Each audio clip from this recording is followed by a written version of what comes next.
Good evening, friends. Myself, CA Raj Chawla. Welcome you all in this today webinar on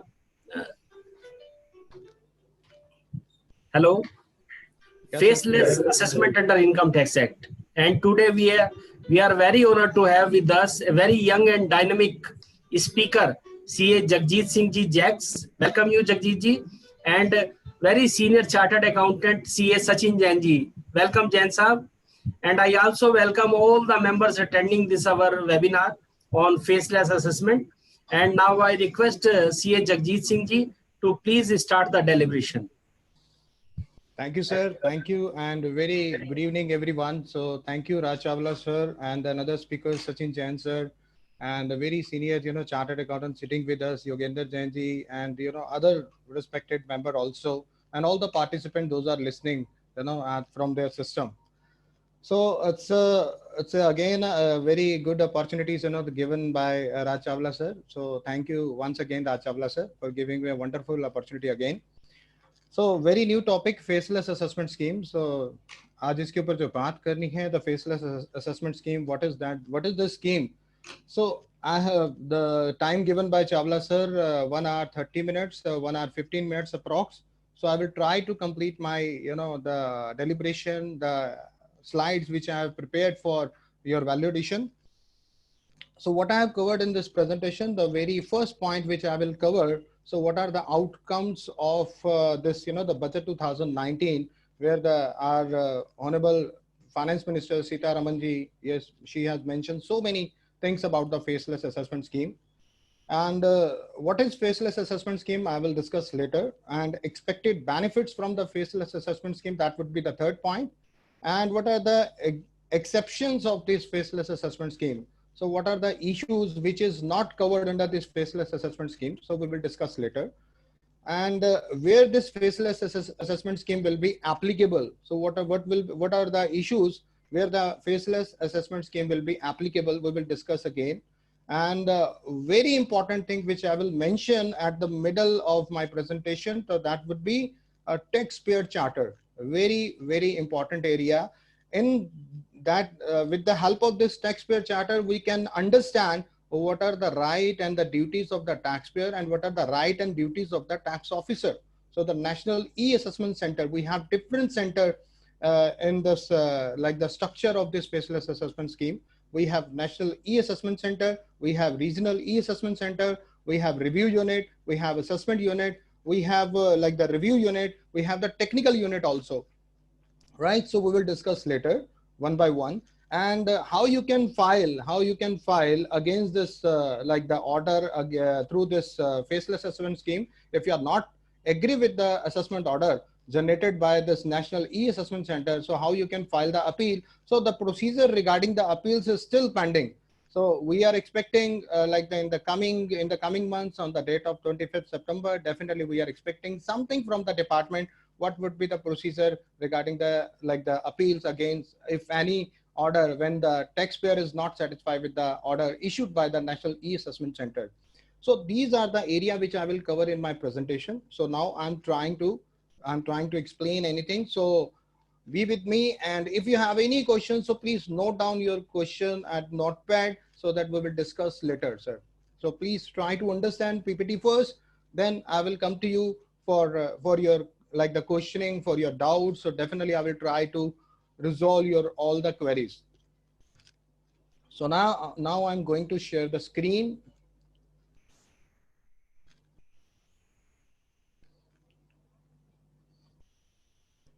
Yes, sir. Is screen available to all?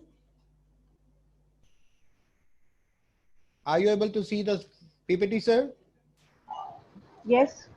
Yes, thank you, ma'am. So what is faceless assessment scheme? So now step by step, move forward. Very first.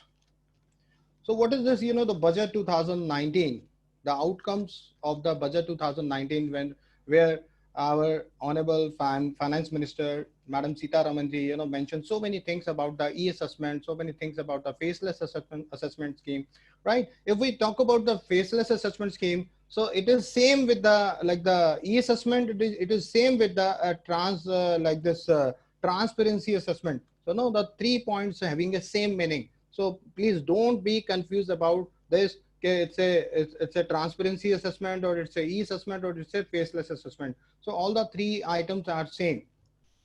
So very first, faceless assessments came in the electronic mode. So what is the meaning of this line? So now a personal visit to the income tax office is not required. Faceless assessment scheme. So the SSC and the income tax officer, they are sitting before each other through the system, through the electronic mode. So that is the first outcome. So now no need to visit to the income tax department personally to meet the income tax officer, to meet the assessing officer, to meet the commissioner, to meet the CIT. With no need to visit to the income tax department. Only sit before the system, before the camera, and you can do this assessment part. So that is through only electronic mode. No human interface, neither for the SSC nor for the authorized representative, and not for the income tax officer. So to be launched in 2019 in the phase manner. What is the meaning of this line? So if I talk about this, the faceless assessment scheme. So that scheme is basically announced by the income tax department in the phase manner. So in the month of October, the first phase launched by the income tax department, within the income tax department, actually a national e-assessment center का उन्होंने inauguration किया. So first started in the month of October by the income tax department, within the income tax department. But for the SSC, yes, 13th August 2020 was the date when Modi ji announced this, the faceless assessment scheme, and with the notification number of 64 and the 65, it is available for all the SSC. So notice to be issued electronically by the central cell. Central cells mean National E-Assessment Center. So I will discuss later what is National E-Assessment Center. Under the umbrella of National E-Assessment Center, we have 8 regional E-Assessment Center, and under the umbrella of 8 regional E-Assessment Center, we have different unit, like the assessment unit, we have the review unit, we have the technical unit, and we have like the verification unit also, review unit also. So I will discuss with the help of chart. Definitely I will explain you later in the coming slides. Then the cases to be allocated to the assessment unit in a random manner. So we have assessment unit, we have review unit, we have technical unit, and we have like the technical part. So every assignment to this particular unit, the vertical unit will be allocated by the National E-Assessment Center randomly. Central cell to be the single point of contact between the taxpayer and the department. इसका मतलब है जो National E-Assessment Center है, the National E-Assessment Center is only the single point. Through this point, the communication between the taxpayer and the department is possible. So the meaning of this line, the vertical unit, the assessment unit, technical unit, review unit, so that unit, these unit cannot communicate with the taxpayer directly. If they want to communicate with the SSC, so then they have to communicate through the National E-Assessment Center. And if the SSC want to communicate with the assessment unit or the review unit or any other unit, so that is also not available directly. Even SSC has to communicate his message, communicate his information, communicate his document or the evidence which he is providing in his assessment through the National E-Assessment Center. So that is why we are saying a single point of contact. Without permission, communication directly not possible by the income tax officer. Just a second before I mention about this. Faceless assessment scheme, like next, selection of the taxpayer only through the system using data. We know that in the last year or 2 years back or 3 years back, the selection of the cases. So how it has happened? On the basis of information with the department, like the income tax officer having some information, the commissioner having some information, the CBDT having some information about the any SSC. So on the basis of information, obviously the selection of the cases, and that could be like the scrutiny, could be complete scrutiny, could be limited scrutiny, and on the basis of AIR, the report. Now, the abolition of territorial unit. Few years back, what was happening actually? So if I'm SSC, I'm residing in Delhi, I'm filing my income tax return through the portal but my assessing officer actually in Delhi.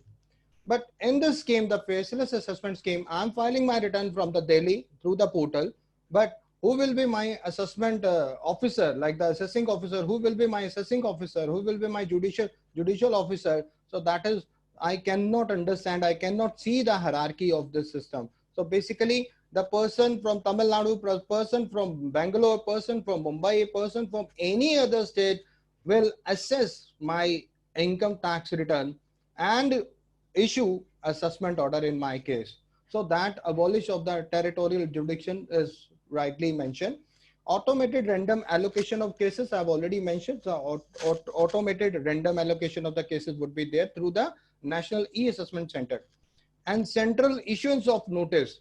So National E-Assessment Center is only the single point frame from where every notice will be issued to the SSC. And every notice, every assessment order, every correspondence, every document when it will issue from the National E-Assessment Center, so every document must having a DIN number, actually DIN. The document identification number must be there. And without that DIN, if there is something is happening, if there is communication from the National E-Assessment Center to the SSC, so that is not a valid. So no physical interface, already discussed. So no need to visit to the income tax office, already mentioned. Team-based assessment and the team-based review.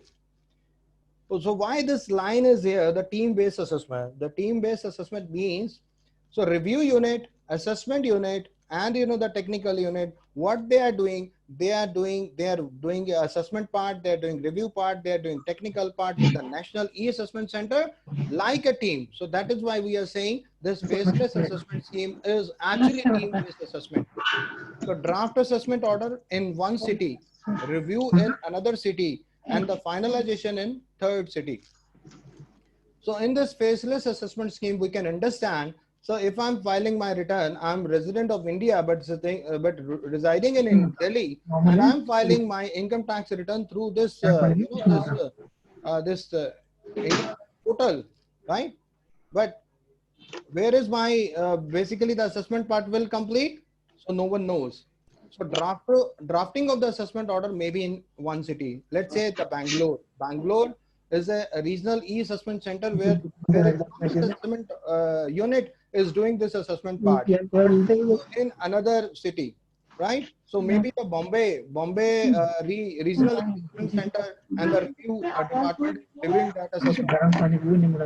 Sir, Lavleen ji, please mute yourself because from your side. Sir आप mute कर दीजिए, जो भी बोल रहे हैं आप please सबको म्यूट कर दीजिए. मैंने कर दिया सर, म्यूट कर दिया sir. Thank you sir, thank you. Okay sir. So no physical interface and the team-based assessment and the draft assessment. So drafting in one regional E-assessment by the assessment unit and review in another city by the another review unit, and the finalization maybe in Tamil Nadu, finalization maybe in Odisha by the technical unit or the assessment unit or the review unit. So it means in the faceless assessment scheme, we can easily understand that my file, when my case is selected by the National E-Assessment Center randomly or selected on the basis of information or on the basis of AIR, so the assessment procedure will be like this: assessment in Mumbai, review in Tamil Nadu, and the finalization in maybe in So development in the faceless assessment scheme. So very first, as I mentioned at the starting of my presentation, so the October month was the in the month of October. So on the 7th October 2019, the launch of the faceless assessment scheme in the income tax department and the inauguration of the National E-Assessment Center. So that was the very first phase launched by the income tax department in the income tax department itself, with the inauguration of this National E-Assessment Center. Notification number 64 and the 65, as I mentioned earlier. So these are the two notifications. On the basis of these notification on the 13th August, because 13th August was the date when the Modi ji announced about this, the faceless assessment scheme. So very first notification 64, so that specified to facilitate the conduct of faceless assessment proceeding through this National E-Assessment Center. But notification 65 talk about the regional E-Assessment Center proceedings. So these are the two important notification which talks about the proceeding of this faceless assessment scheme. Announcement from the Prime Minister of India, the Modi ji, obviously the Prime Minister Narendra Modi launched the program Transparent Taxation. So the PM launched faceless assessment in the taxpayer charter. So taxpayer charter. So when the Modi ji announced by the faceless assessment scheme, on the day of 13th August, with that in the same date, he announced this taxpayer charter. Very important to understand what is this taxpayer charter, because taxpayer charter, when we will discuss, then it will come to know what are the right of the taxpayer and what are the right of the income tax officer, what are the obligation of the taxpayer and what are the obligation of the income tax officer. So we have to understand properly about this taxpayer charter. If you can understand this taxpayer charter, then whenever you will get these type of assignment like the faceless assessment proceeding of any client or any client of the other chartered accountant, then you can do this part. You can do this faceless assessment scheme with the help of by understanding this taxpayer charter. So I will discuss later in details. So whereas faceless appeal service will come into force on September 25th. So we are expecting, even you are expecting, and all over India, every person of India, they are expecting on the date of 25th September. So the coming date, so definitely Modi ji will announce about the faceless appeal. So what is this faceless assessment scheme? So two sections are very important in this faceless assessment scheme. One is section 143 bracket 3A, another one is 143 bracket 3B. So what is this 143 3A of the Income Tax Act? We are eliminating the physical appearance, eliminating physical appearance. I have already mentioned, no need to visit to the income tax department. Interface between the assessing officer and the assessee or the authorized representative means, so no need to visit to the income tax department. There is no direct communication like between the assessee and the income tax officer. So there is one single point, the National E-Assessment Center is there, who will make every communication between the assessee, between the assessment unit, review unit and the technical unit. So but the next point is very important, to enhance efficiency. So I have some doubt in mind about this. Is the it will increase the enhance the efficiency in the assessment proceeding with the help of this faceless assessment scheme? So I have some doubt. I'm not agree with this word enhance the efficiency, because when the assessee is saying something, giving some information, presenting some data, presenting some the evidence, or giving some evidence or the invoices or the copy of bank statement, but maybe after taking information from the assessee, the income tax officer is not able to understand in the same manner, means there is no effective communication. There is a communication, but that communication is not effective. So in that case, the income tax officer is not able to understand the meaning of that transaction in the same manner, in the manner where the assessee want to deliver to the income tax officer. So I think I have a doubt in my mind. I don't know whether could be enhancement of efficiency, or maybe there will be a wastage of time again, because when there is no efficiency, so automatically the litigation part will not decrease, it will increase. So that is why I have doubt about this enhancement of efficiency. Transparency, one single point is there where I'm saying there is no transparency. Accountability, yes, accountability of the department and accountability of the taxpayer will be there, because whenever the assessment order issued by the assessment unit and delivered to the National E-Assessment Center, when National E-Assessment Center will pass the assessment order and provide and communicate to the assessee, so definitely the National E-Assessment Center will affix a DSC, the digital signature, affix the DSC on that assessment order, and will mention, has to mention the DIN basically. So there is a accountability of the income tax officer, there is a accountability of the National E-Assessment Center. But when assessee is submitting something after after fixing a DSC on that document, so there is accountability of the income tax assessee also. But if I talk about the transparency, SSC is not able to understand, SSC is not able to, it will not come to the knowledge of the SSC that who will finalize this assessment part. But assessment unit, the assessing officer having a knowledge about the SSC, that SSC belongs to Delhi because he has some documents about the SSC. Assessing officer having knowledge about the bank accounts of the SSC. Like the bank account, the SSC has opens like 5 bank account, like they're having a 10 bank account, having some investment, having some private limited company, he is director in so many companies. So all type of, you know, the details having with the income tax officer, but income tax SSC is not able to understand or not having any information about the assessing officer. So there is a transparency, but the transparency is one side, not both the side. Not both the side. So that is a big problem. So this is not, I would say, a faceless assessment from both the side. It's a faceless assessment from one side, which will affect the fundamental principle of the Indian citizen. If we talk about the Constitution of India, that's a big problem. Expected benefit. Very first expected benefit, definitely ease of compliance of the taxpayer. So very important, definitely it will happen. Ease of compliance will be there. No human interface, already mentioned. Dynamic jurisdiction, already mentioned. National E-Assessment Center will be at top. And under the umbrella of National E-Assessment Center, we have 8 regional E-Assessment Center. I will show you the diagram. And under the 8 regional E-Assessment Center, we have different vertical unit, assessment unit, revenue unit, a review unit, and the technical unit. Team-based assessment, already mentioned. The purpose of this team-based assessment is just to complete the assessment speedily.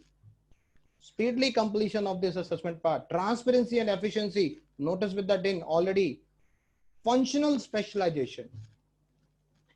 If we try to understand the meaning of this specialization, yes, when we have a different unit for a particular work, assessment unit for the assessment work, review unit for the reviewing assessment order, technical unit to do the technical part, then we can easily understand that every unit, the vertical unit or the national e-assessment or the regional e-assessment center having a specialization in their work. So improvement in the quality of assessment, definitely the quality of improvement of definitely it will be the quality of assessment, definitely it will happen. And the disposal of the cases very soon, speedily, as I mentioned before. Now, these are some exception to the faceless assessment scheme. So what are not covered in this faceless assessment schemes? So these are a serious fraud. When there is a fraud in the company, when there is a fraud in the case of like the private limited company or in the LLP or in the partnership firm or in the proprietorship. So that serious fraud will not cover like in the assessment through this faceless assessment scheme. Major tax evasion.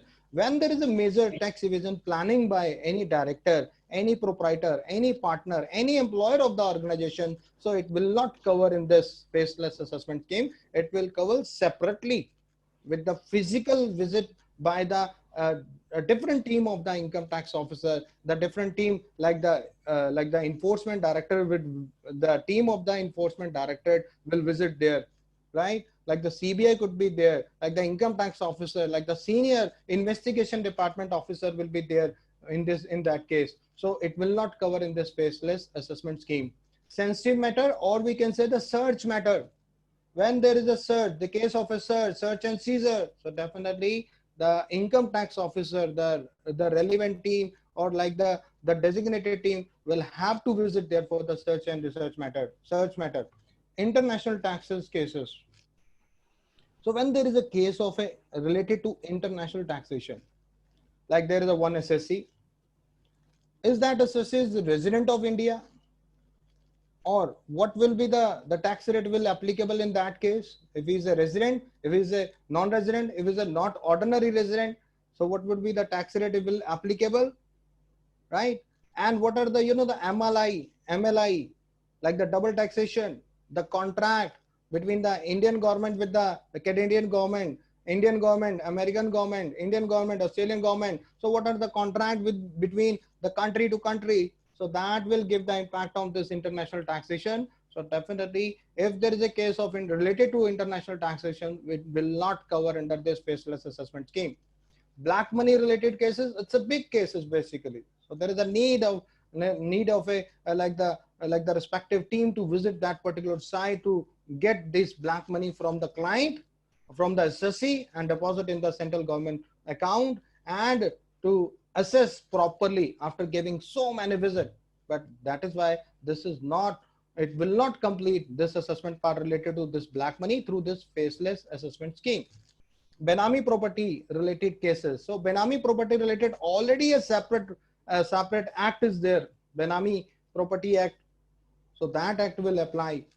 It will not cover in this faceless assessment scheme, but whenever the involvement of the income tax department required, obviously, but not through this faceless assessment scheme. So particular department who is handling this Benami property related cases will visit there. So these are the cases, those are the exception to this faceless assessment scheme. If this slide is clear to everyone, then you can easily understand, so what will cover in this faceless assessment scheme. So only two cases are there. One is scrutiny, another one is one is 143.3 scrutiny complete or limited, another one is 144 best judgment.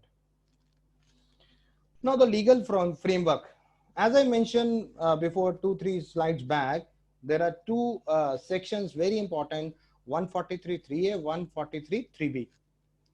Like that give the empowered notification of the e-assessment scheme to impart a greater efficiency, transparency, and accountability. So again, the repetition is there, eliminating interface between assessing officer, we know that. Optimizing the utilization of the resources, we know that, because the compliance costs will reduce with the help of this faceless assessment scheme, because there is an involvement of the electronic mode. So that is why the cost definitely will decrease. A dynamic jurisdiction, obviously we have discussed. E-assessment scheme 2019, that is notified on the 12th September 2019. But this slide is very, very important. According to the central government has issued a notification number 62, dated 12th September 2019, which entail the supremacy of the scheme.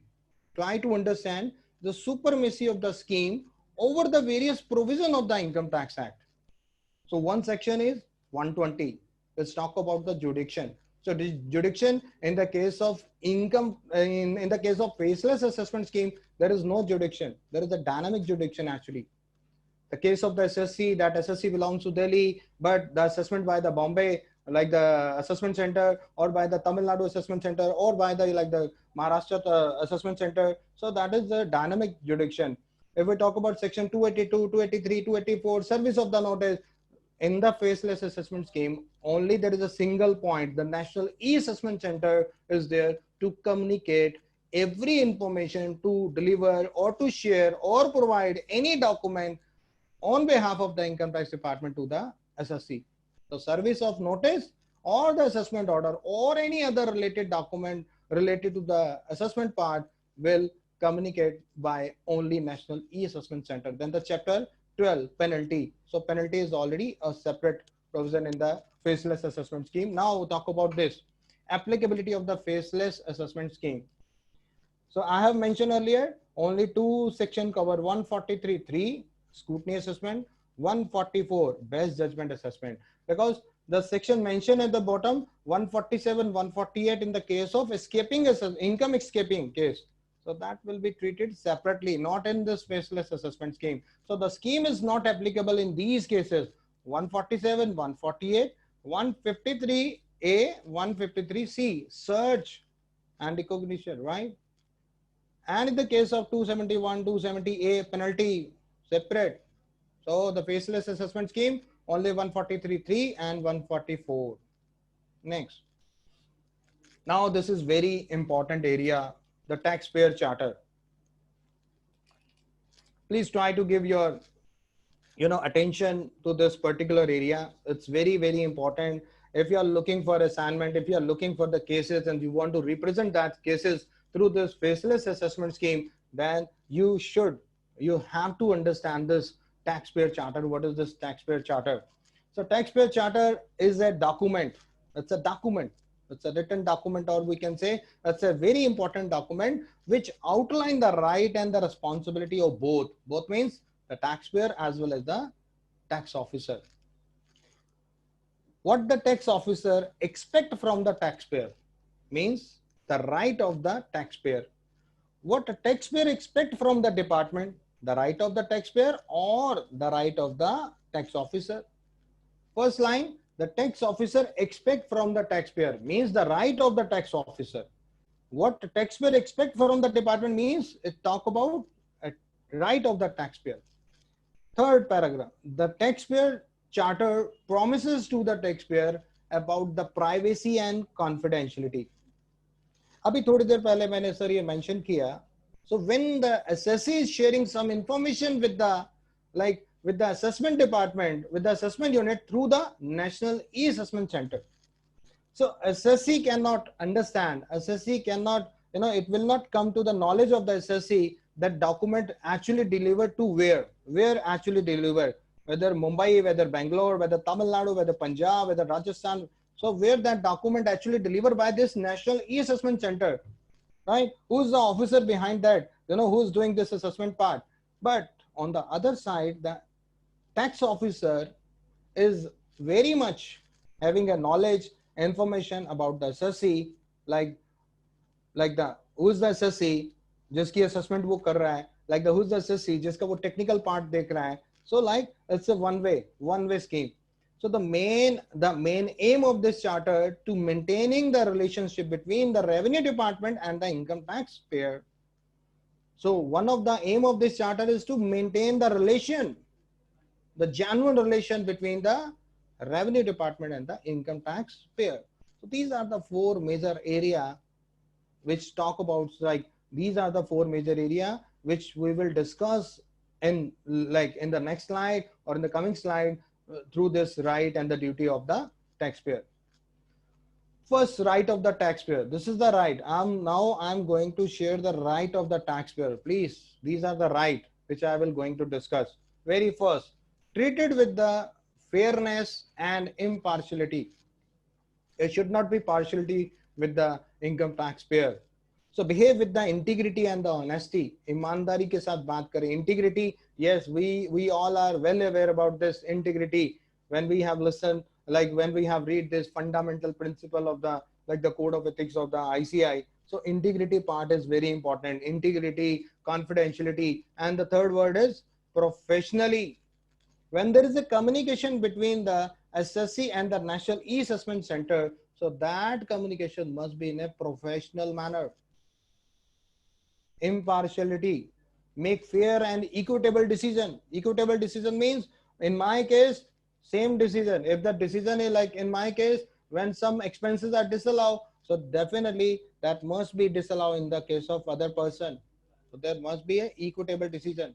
There should not be partiality. There should be impartiality. Resolve your concern, problem or complaint fairly and as quickly as possible. Because the main motto of this faceless assessment scheme to do this pending assessment part speedily. Right to be treated as honest and tax compliant. So treated as a honest and tax compliant. So telling us the truth about the information. If the assessing officer having some information related to my case, related to the case of my my client, then the department has to disclose truthfully, as to mention about that information, like these type of information we have against your client or against the assessee. Complete and accurate information. That information should not be manipulated, should be accurate. Pay tax you are liable to, you are liable for. If the assessee is liable to pay 1 lakh rupees to the income tax department, then that 1 lakh rupees liability must be there. It should not be 2 lakh, it should not be 3 lakh. So whatever tax actually due from the assessee side, so that figure must be accurate. You claim only what you are entitled to.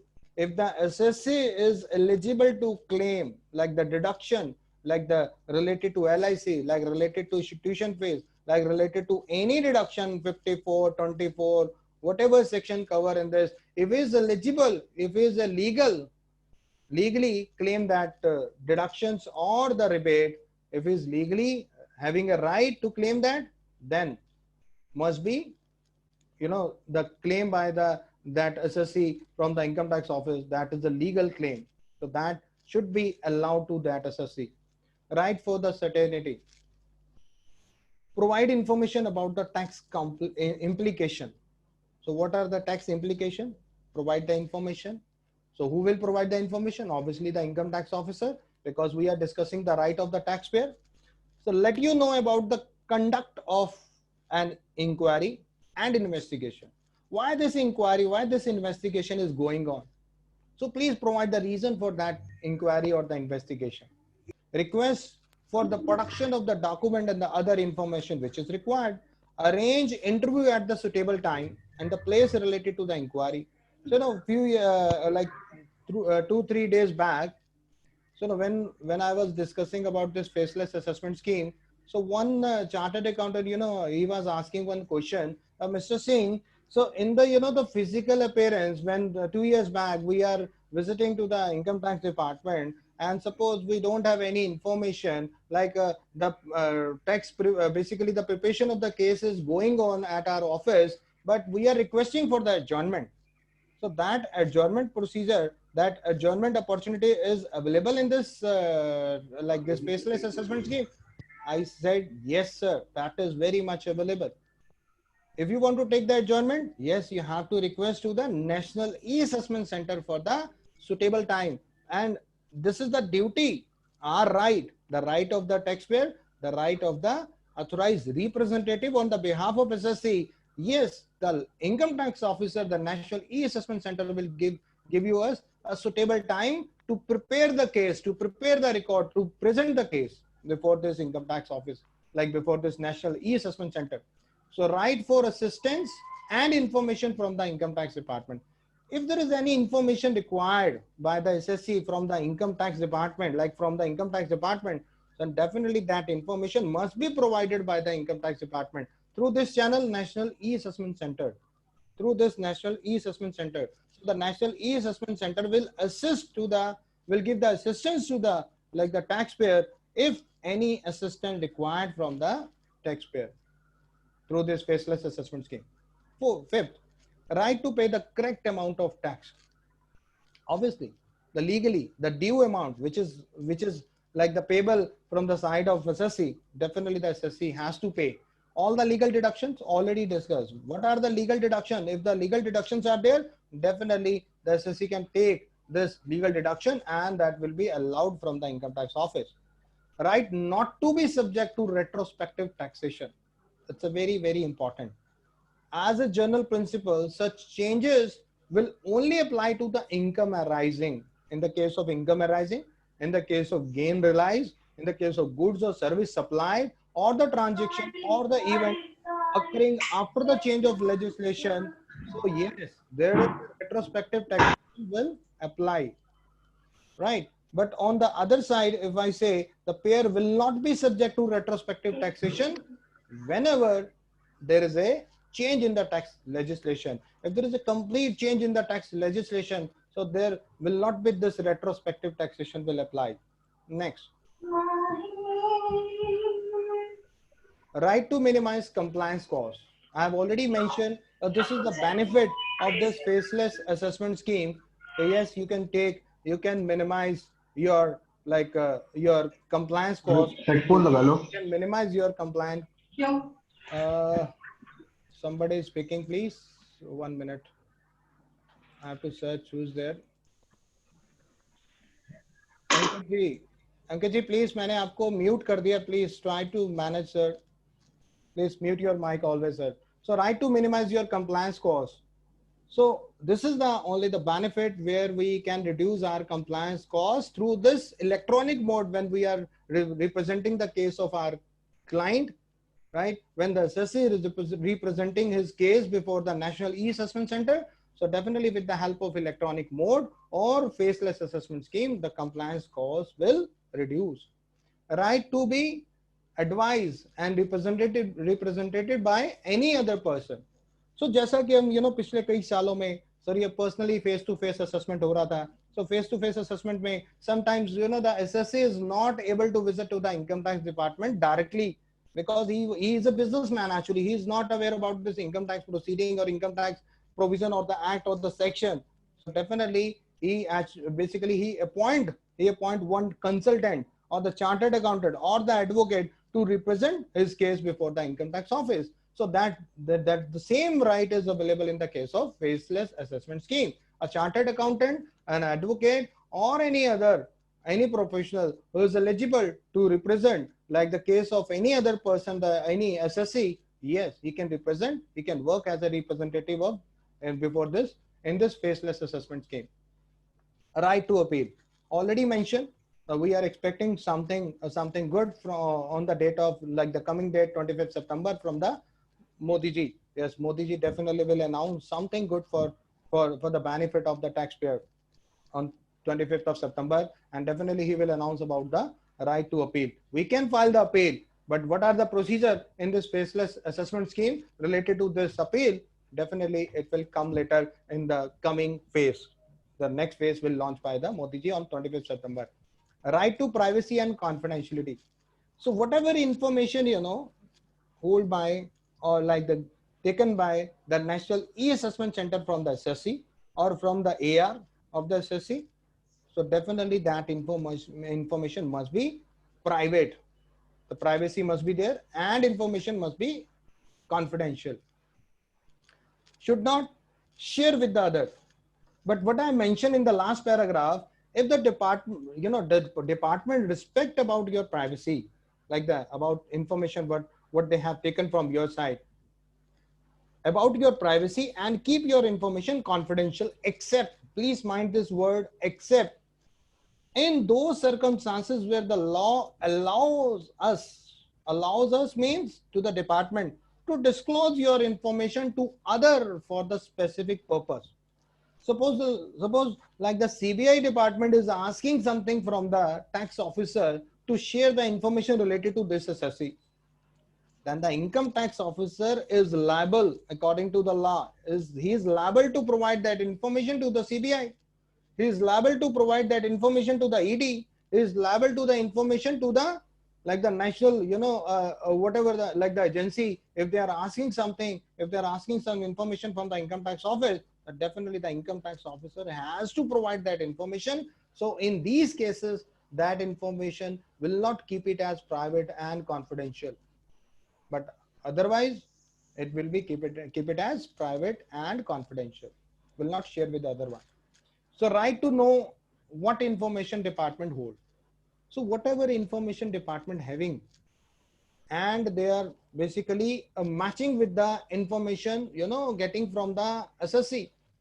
So assessing having a right to ask for that information. So what kind of information you have? Like he can ask from the income tax office. The AR on the behalf of SSC can ask from the income tax officer. So what kind of information do you have related to these cases? So definitely the income tax officer will give the access to access that information through the portal. But if that information is sensitive or legally protected, like there is some like the order issued by or the order by the on the order of High Court or the Supreme Court, that information is legally protected, then the income tax portal or the like the data controller will not share, will not give you the access of that information when that information is sensitive or legally protected. So you cannot see, you cannot access, you don't have an access of that information in that case when the information is sensitive and legally protected. If that information is exempted under the law, then you will not get access of that information. Is provided us in a confidence. Suppose that information provided by any other department as a confidential information, then SSC will not, the AR of the on the behalf of SSC will not get the access of that information, right? So right to request a payment plan. Suppose there is a one assessment like done by the assessment unit and the order issued by the National E-Assessment Center to the SSC, and SSC now he is basically like when he, you know, get the order, assessment order from the National E-Assessment Center through this electronic mode, but the SSC is not able to pay that due amount to the income tax office. due to his financial difficulties. So if the SSC is facing some financial difficulties, if the SSC is facing financial crisis, so in that case, the SSC having another right, he can ask to the National E-Assessment Center for the payment plan. So the taxpayer are expected to provide information about, but taxpayer has to give some information like the financial circumstances. My financial position, my financial situation is not favorable. I'm not able to pay that amount which is due, which is, calculated by the income tax office through this assessment order.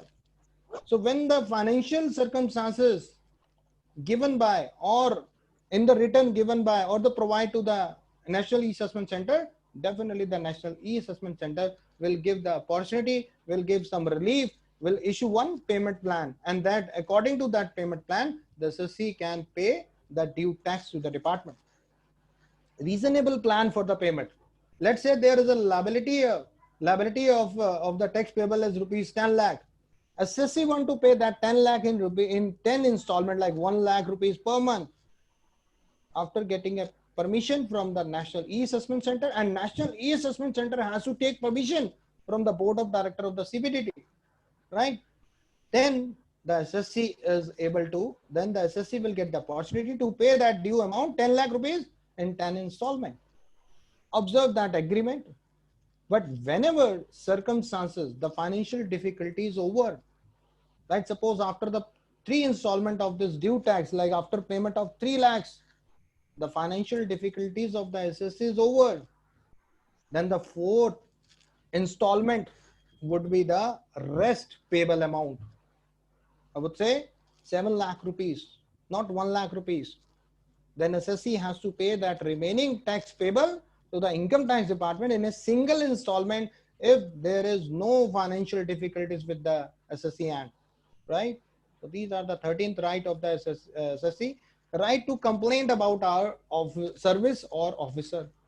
Income tax department is saying if you have some complaint related to our services, mean that our services are not going in a well manner, like not going in a like the abstract manner, which what the like the CBDT directors had decided, or our officer is not giving you a proper information, is not cooperating with you, and you have some complaint about against that officer, then you can file a complaint against that officer. But what are the steps?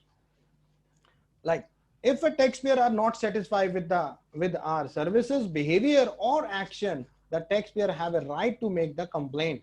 We recommend that first try to resolve your problem with the tax officer. So very first step is resolve your problem after discuss or like to discuss with the tax officer जिसके साथ आपकी problem है. And after discussing that problem with the tax officer, if you are not still satisfied, then you may raise the problem with the tax officer. Officer, who's the officer? The manager, the officer manager of that tax officer, the senior of that tax officer. You can file your complaint to that officer's manager. If still you are not satisfied, you may raise the problem with the assistant director, customer care, the Ministry for Finance. That is the 3rd step, like when you are going to file a complaint. So how you can file your complaint? You can either like the email to the info.mfi like Ministry of Finance at gov.mt. Another option, you can do a phone call, and you can mention your complaint, mention your information through this call. Number is 25998285, 25998000. I don't know these numbers are working, yes or no, I don't know, but these are the number which is available at the portal. So you can with the help of these number, after making a call, you can complain against that like the service or the income tax officer. So launch a complaint from the online, like the www.finance.gov.mt. So this is the website. If still you are not satisfied, then the next step you have, refer your case to the ombudsman. Now, what is this ombudsman? So ombudsman is they are the basically official, usually appointed by the government, who investigate complaint, usually launched by the private citizen against the businesses financial institutions, government, department, or other public entities and attempt to resolve the conflicts or concern raised. Then we have another opportunity, ombudsman. With the help of this ombudsman, like we can resolve our problem. If again you are not satisfied after filing this complaint to this ombudsman, then the final opportunity you have, you can inform to the police, right? So these are the basically the right. So now I will talk about this obligation part of the taxpayer. So just before I mentioned the right of the taxpayer, so when I was discussing right of the taxpayer, so that is actually obligation of the tax officer on the other side. Now I'm going to discuss obligation of the taxpayer. So these are the basically right of the tax officer. So take it as, I will not mention everything in separately. So first I discuss the right of the taxpayer. So they actually that these are basically the obligation of the tax officer. Now I'm going to obligation of the taxpayer. So these are basically right of the tax officer. The very first one is obligation to be honest. So SSC has to provide all the information related to that assessment part under this faceless assessment scheme, truthful, honestly, and act within the law. Give us accurate and complete information. You know, as a taxpayer, we are expecting accurate information from the tax officer. So definitely the income tax officer expecting same from us. So provide complete and accurate information. Declare all assessable income. Claim only deductions, rebate, and credit to which are legally entitled. So same. Next. Cooperate while dealing with the income tax department. When we are dealing with the income tax department, then we have to cooperate with the income tax officer. So as we are expecting from the income tax officer, like the cooperation from the income tax officer, so same thing income tax department is expecting from us, right? So every time at the time of providing information, at the time of providing any documents, information, evidence, cooperation is much required. Obligation to keep proper record in accordance with the law. So we have to prepare accurate tax returns, meet all the reporting requirements. So whenever the report is required from the side of SSC, we have to report timely. So that is our obligation, and that is the right of the income tax officer. Keep track of your financial affairs. So we have to update. We have to, we have to make a track, keep record with the transaction in the financial affairs. So give us correct and complete information already discussed, and the taxpayer are normally expected to keep such records for the required retention period. I would say 6 years. We have to keep our records with us for at least 6 years, related to 6-year assessment year, because that document, that record can be called by the income tax department at any time. So obligation to file a proper and complete tax document and effect payment by statutory dues. Means when the SSC is filing an income tax document, SSC is providing information, when there is a actually liability, like the tax due amount is there, and we have to deposit that tax to the department, like we are liable to pay that amount to the income tax office, then we have to pay on or before the statutory due dates. So that is our, again, next obligation. Obligation to inform the income tax department about the change in the circumstances, like during this faceless assessment scheme, or like if there is any change, like the tax residency. Suppose my one assessment is going there. So now I'm shifting from India to America, India to Canada. If there is any change, if there is some change, the circumstances is going to change, then we have to inform to the officer who is basically doing the assessment part, or basically the National E-Assessment Center, who is communicating with us like through this for the entire entire assessment proceeding के time पे जो हमारे साथ वो communication चल रहा है, we have to mention that information. We have to provide that information to the National E-Assessment Center through this faceless assessment scheme. Personal and business addresses. If there is any change in the addresses, whether personal or business, we have to update that address to and we have to provide that information to the National E-Assessment Center.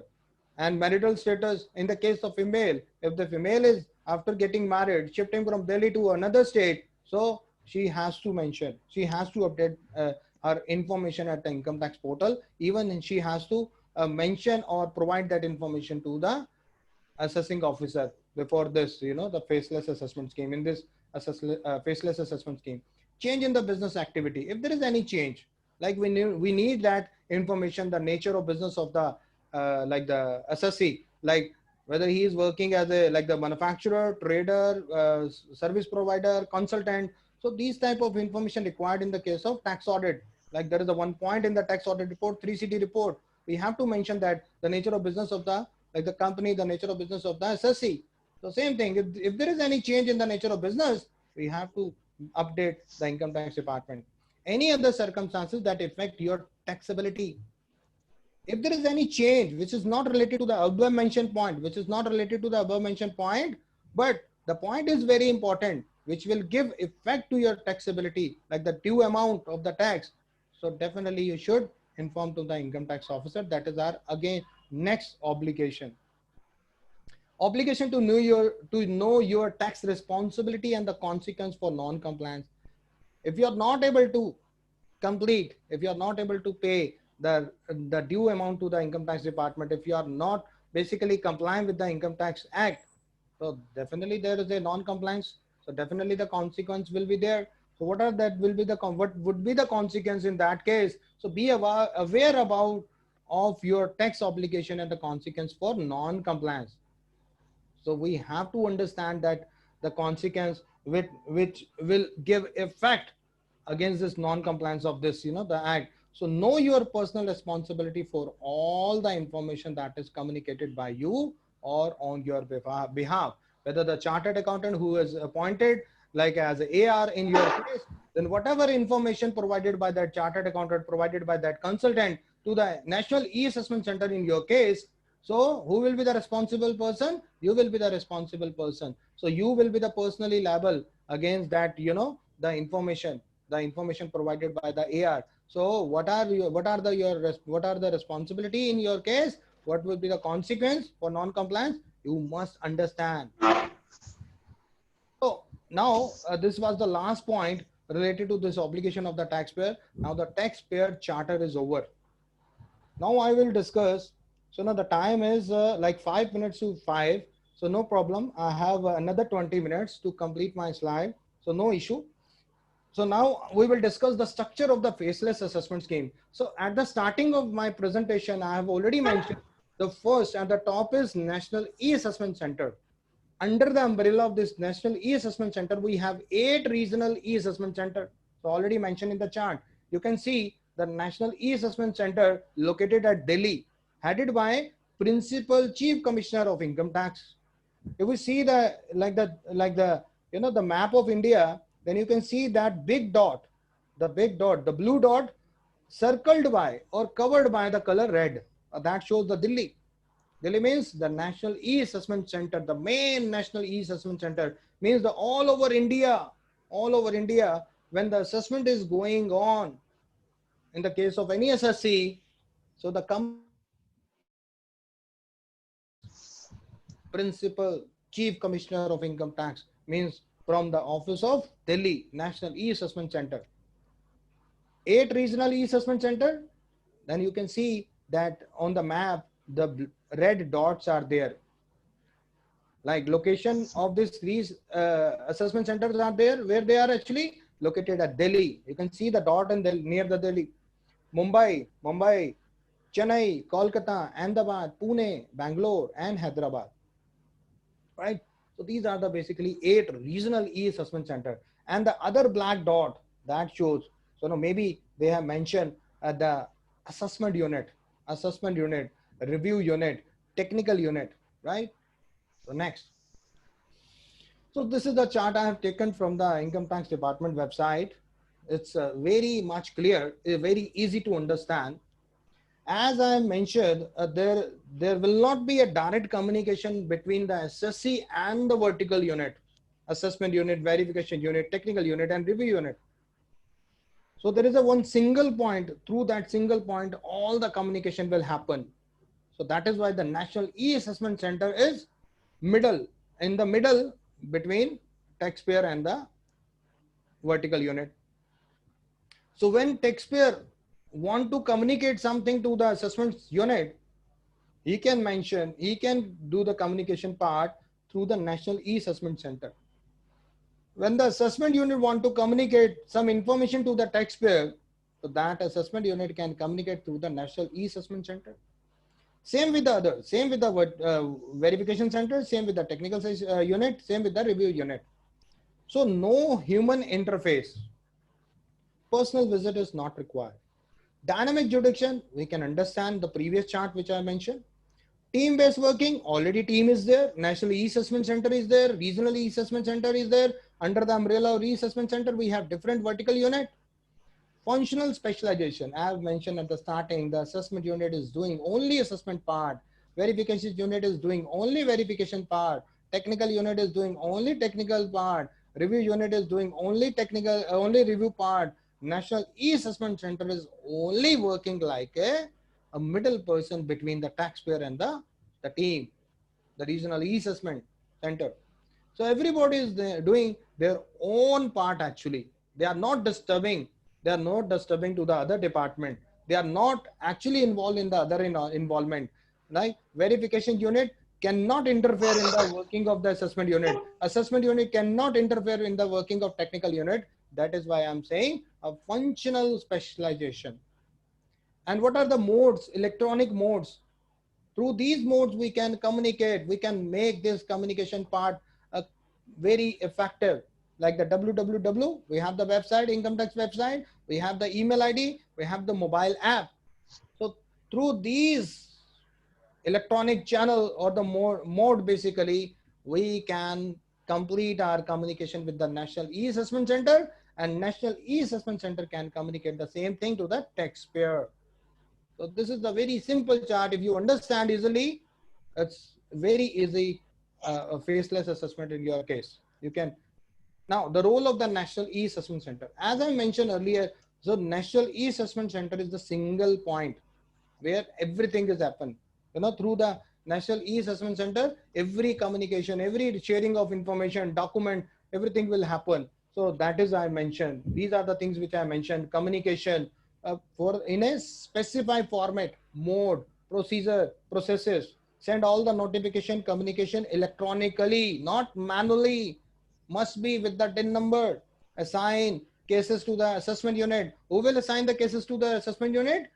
Like only the National E-Assessment Center. Allocate the cases for the verification.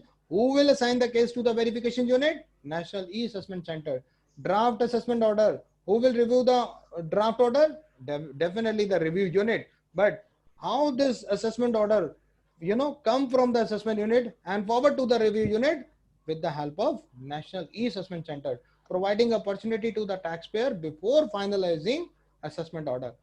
If there is a case, if there is a need to provide a final opportunity of being heard to the income tax assessee, then the National E-Assessment Center having a right, having a power to give the final opportunity to the assessee, right, to come and give your acceptance to finalize this assessment order. Finalize assessment order. Who will finalize? National E-Assessment Center.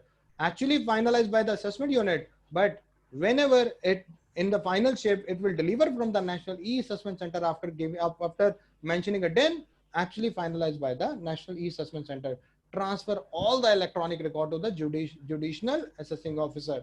So after completing the faceless assessment part, whenever there is a completion in the assessment of any assessee, every record, every information, every, the record of the video conference. So that will be, after, उसको एक bundle बनाने के बाद, एक उसको इकट्ठा करने के बाद, उसका एक फोल्डर बनाने के बाद, after collect करने के बाद, together करने के बाद, then that document or every information related to that case will forward to the judicial assessing officer. Suppose in my case, my assessment was going in the through this faceless assessment scheme, and my assessment is over. Now the National E-Assessment Center, what they will do? they will collect every information in through this electronic mode and forward that information to my judicial assessing officer in the Delhi office actually. Whenever judicial assessing officer required my information, they can ask that information from the National E-Assessment Center, and National E-Assessment Center will provide, after getting over this assessment part, every information related to my case to the Delhi Judicial Assessing Officer. So these are the role actually of the National E-Assessment Center. Faceless assessment centers. We have already discussed, we have different centers. We have National E-Assessment Center, we have Regional E-Assessment Center, we have Assessment Unit, Verification Unit, Technical Unit, Review Unit. So the working of these units are basically, if we talk about the Assessment Unit, to perform the working of assessment. If we talk about the Verification Unit, to conduct the verification inquiry, cross verification, examination of books and the witnesses. We talk about the Technical Unit, to perform the work of the technical assistance, including advice on the legal, accounting and IT and the valuation part. So that is the technical work of the Technical Unit. What is the duty of the Review Unit? To review the assessment order, to review the draft assessment order actually, right? So after getting a final review from the Review Unit, then the National E-Assessment Center provide that final review order by this Review Unit to the Assessment Unit. And then Assessment Unit, after getting that some suggestion from the Review Unit or some modification from the National E-Assessment, then final that order and final order provide to the National E-Assessment Center, and National E-Assessment Center provide that final order after putting a den to the SSC.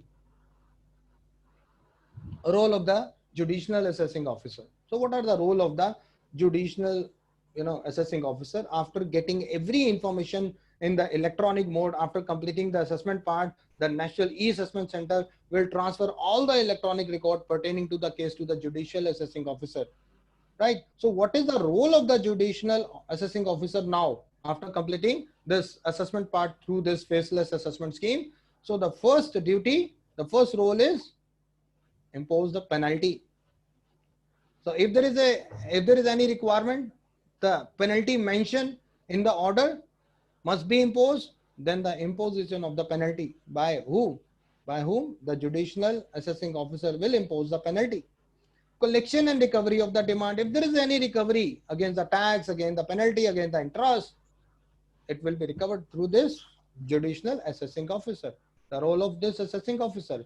Rectification of the mistake. If there is any rectification request is coming to this judicial assessing officer, definitely the rectification will cover by this judicial assessing officer.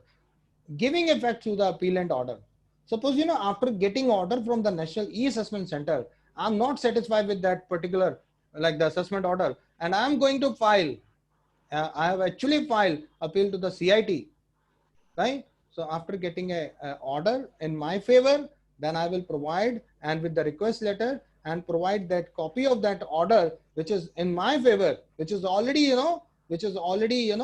disallowed by the National E-Assessment Center. So now the impact, that positive impact in my favor, so I will give that copy of order to the assessing officer, and officer will give effect to the appellate order.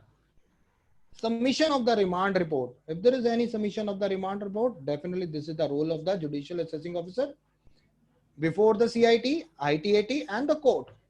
Whenever there is a requirement on behalf of the department to represent the department before the CIT, ITAT and the court, definitely this is the role of the judicial assessing officer to present a case on behalf of the department, the revenue department.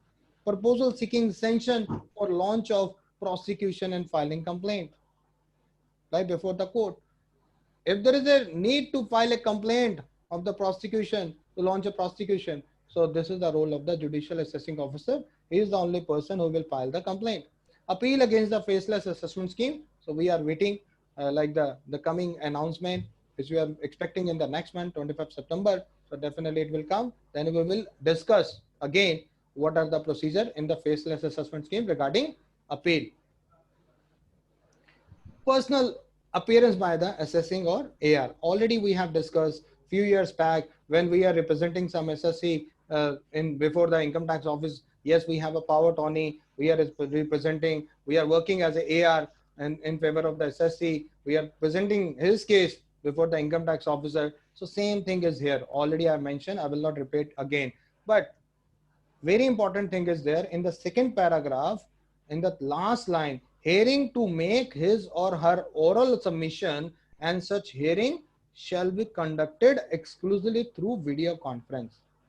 So whenever there is a personal appearance required, the National E-Assessment Center will give the opportunity to being heard personally, but that personal hearing only will be completed through this video conferencing.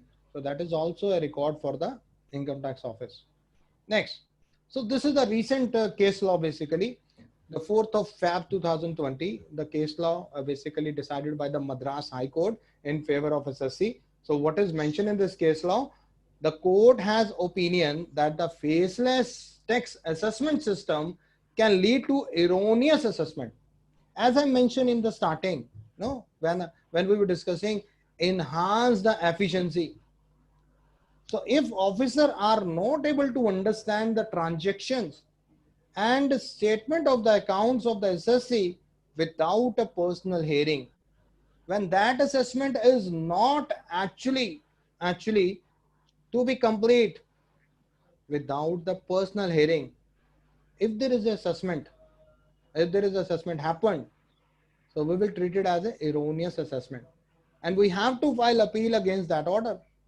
So in this case, Madras High Court, what the court has mentioned, in my view, the petitioner has prima facie demonstrated that the assessment proceeding has resulted in the distorted conclusion of facts. It set aside the department's order and asked the assessing officer to pass the fresh order within 60 days.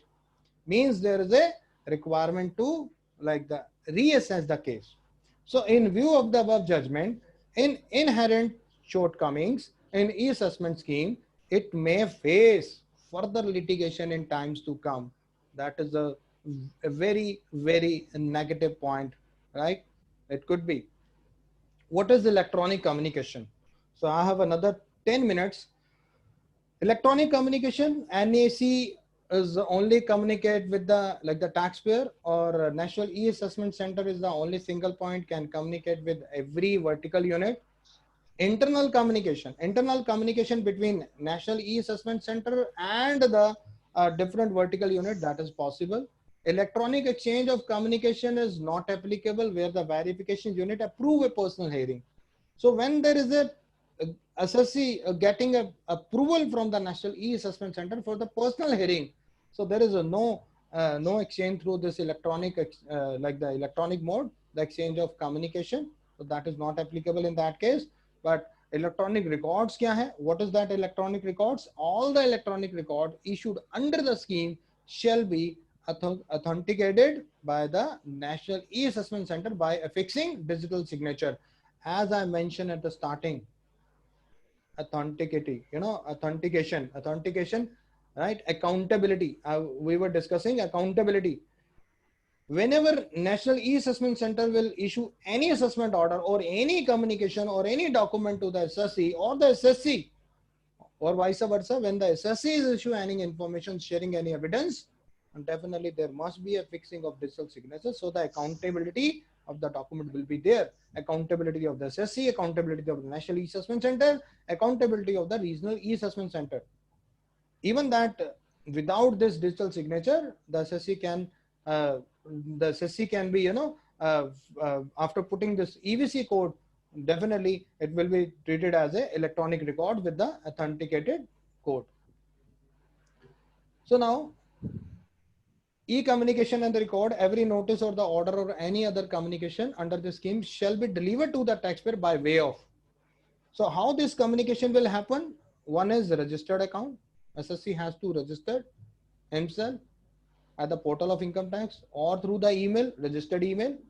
We have to keep it as a separate email for the communication with the income tax department. We have to create that particular email separate for this assessment purpose. And mobile app, when we have a mobile app, through with the help of this mobile app, we can do this e-communication part. And what is basically electronic records? At the bottom of this slide, I have mentioned electronic record shall be determined in accordance with the provision of section 13 of the Information Technology Act 2000. So we have to understand the section 13 of this information technology, like the Information Technology Act 2000. If we want to understand this, what is e-communication and what is record. Procedure for faceless assessment scheme, step by step. I have another 5 minutes. So मैं अगर इसको explain करता हूँ, so it's now I think so 7 slides are raised. So very first procedure, कैसे procedure चलेगा? How this faceless assessment scheme will do? Like the step by step. The very first, notice under section 143(2). 143 bracket में 2, the notice issued by the National E-Assessment Center to the taxpayer, and taxpayer has to reply that notice within 15 days after communicating that notice, right? And taxpayer case get assessed under e-assessment. Like, you know, the taxpayer का वो जो case है वो कब assess हो जाएगा? If suppose the income tax the assessee is not providing any information related to his case, or income tax assessee did not file the voluntary return. So on the basis of information with the income tax officer, on the basis of that information, on the basis of AIR, on the basis of bank accounts with the income tax officer, the income tax officer finalized this case under section 144. National E-Assessment Center will assign the case. किसको assign करेगा? Will assign the case randomly for the e-assessment purpose to the specific assessment unit. But कौन से regional e-assessment center की umbrella के अंदर जाएगा? So that will be randomly selected by the National E-Assessment Center.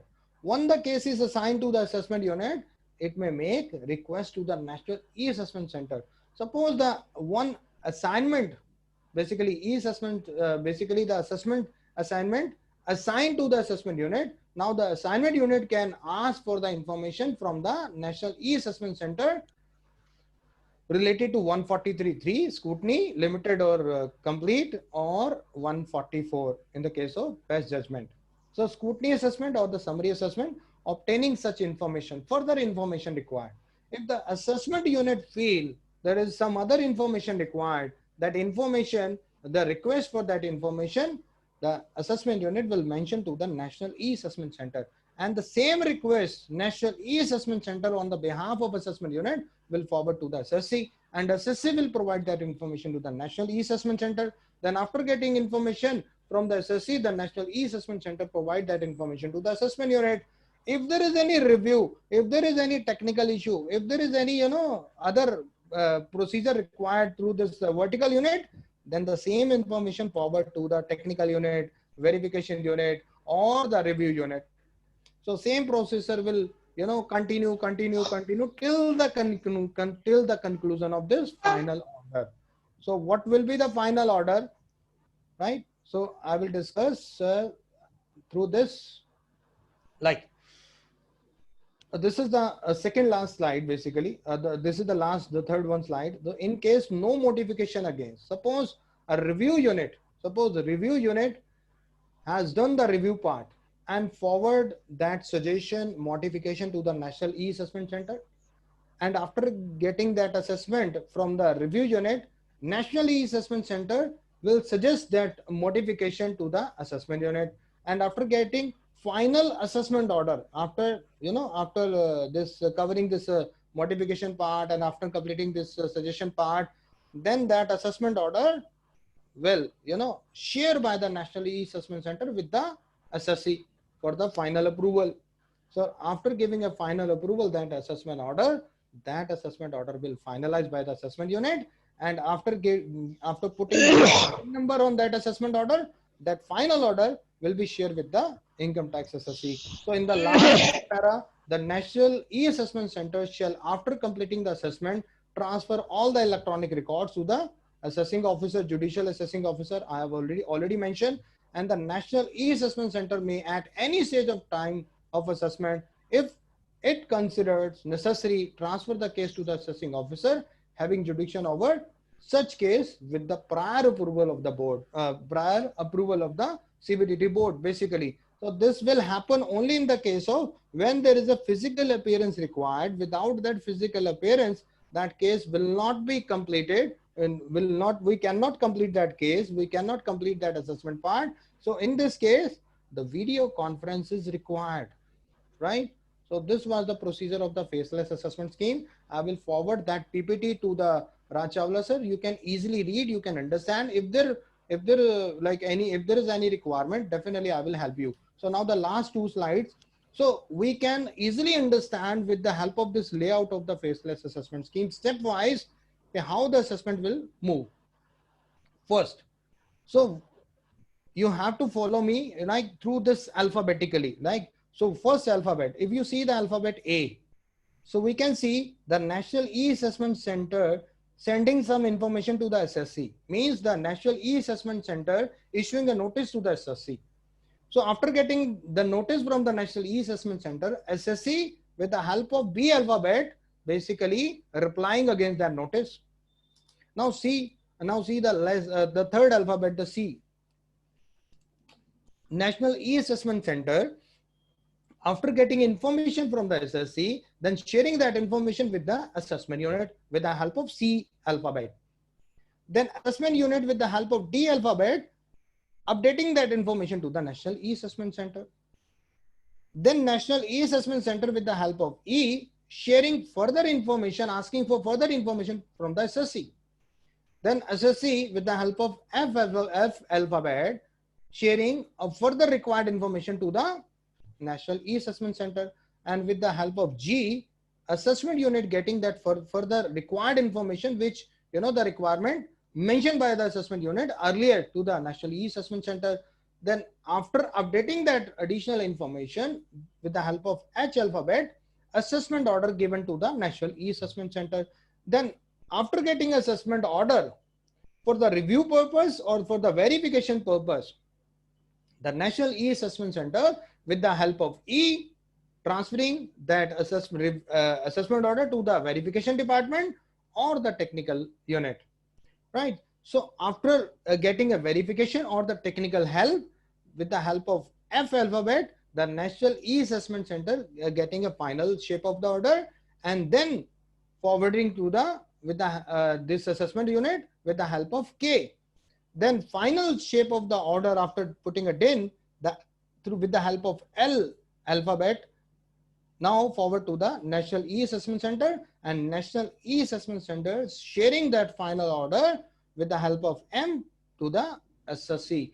So this is the layout of the faceless assessment scheme, right? So we can easily understand, even this same diagram is available with the Income Tax Department website, on the website. So we can easily understand. So it's very easy. It's very much easy. We can understand, we can know that, we can, keep in our mind every information. So that faceless assessment is very simple.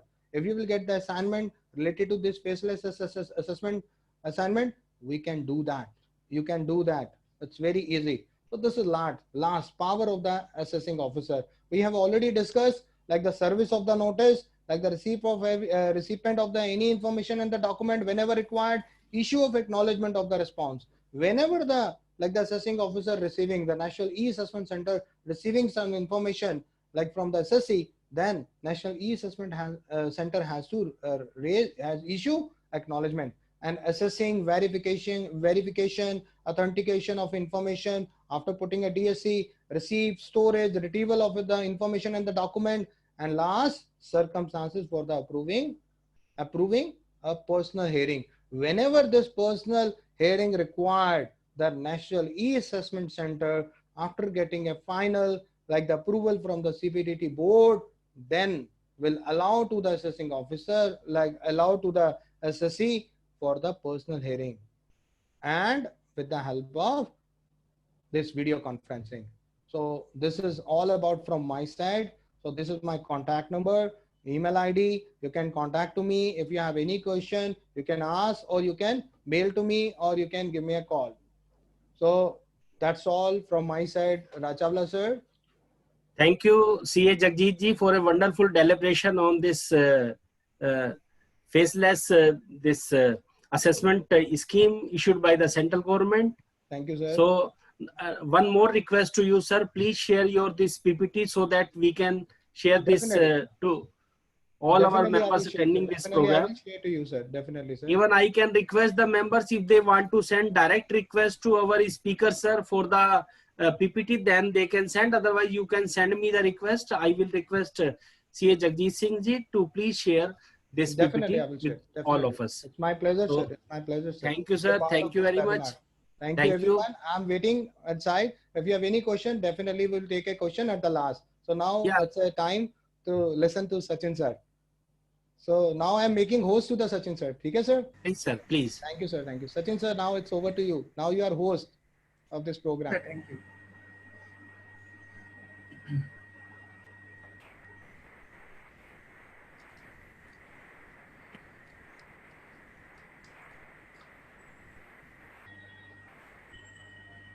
So, thank you so much, Chawla ji, Thank you, sir. for giving me an opportunity. Jagjit Singh ji for giving a wonderful deliberation, experts on the panel and the participants.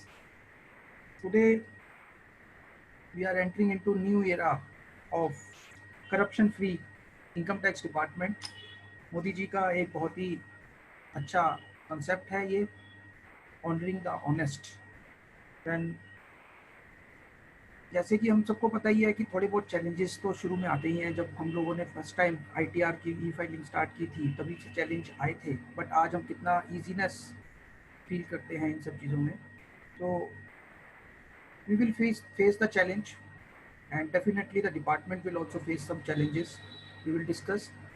और जगजीत सिंह ने बहुत अच्छे तरीके से आपको सारा कुछ faceless assessment के बारे में आपको बताया है.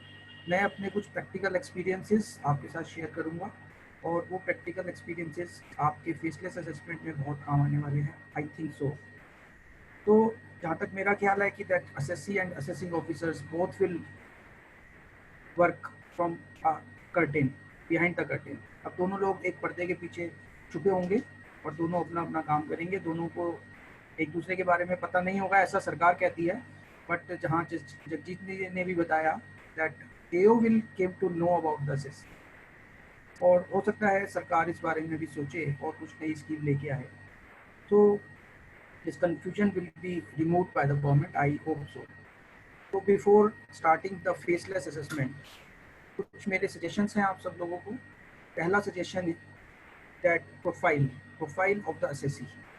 हम सब लोग प्रोफाइल ऑफ द असेसी में जो ईमेल और मोबाइल नंबर डालते हैं, जनरली पहले हम कई लोगों ने डाला हुआ था, अपना डाला, अपने स्टाफ मेंबर का डाल दिया, या असेसी का जो मोबाइल और ईमेल वहाँ पर एंटर्ड है वो पुराना है.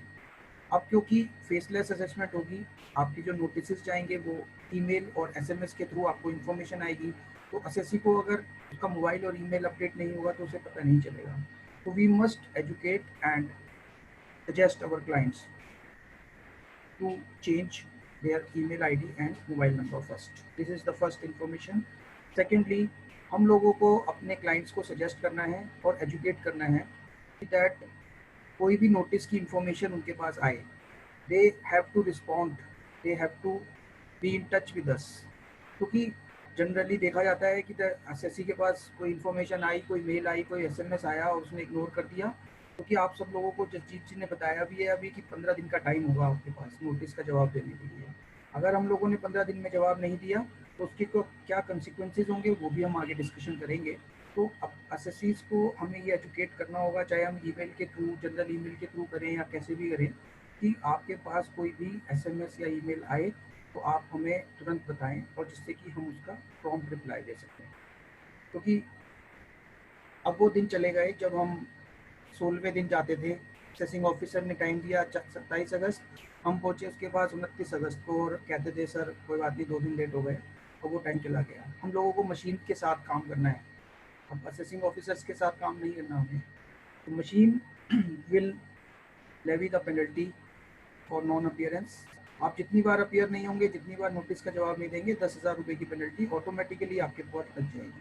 तो प्लीज़ बी श्योर कि आपका कोई भी नोटिस अनअटेंडेड ना रहे. Thereafter early respond. हम लोगों की जनरली ये एक टेंडेंसी होती है या हम लोग कहीं फंस भी जाते हैं दैट हम लोग लास्ट आवर्स में उस नोटिस का रिप्लाई फाइल करना शुरू करते हैं। अब लास्ट आवर्स में हो सकता है हम लोग सब ह्यूमन बीइंग्स है, किसी के साथ कोई मिस हैपनिंग हो सकती है, कोई टेक्निकल ग्लिच आ सकता है, इंटरनेट बंद हो सकता है, लाइट जा सकती है, कुछ भी हो सकता है। तो मेरा सजेशन यही है कि आप सब लोग 13 या 13वें दिन में कम से कम उस नोटिस का रिप्लाई फाइल करें। देयर आफ्टर सीए फ्रेंड्स के लिए, प्रोफेशनल्स के लिए मेरा सजेशन है that it is a new challenge. जैसे कि मैंने बताया आप लोगों को सबको, ये एक नया चैलेंज है हम सब लोगों के लिए।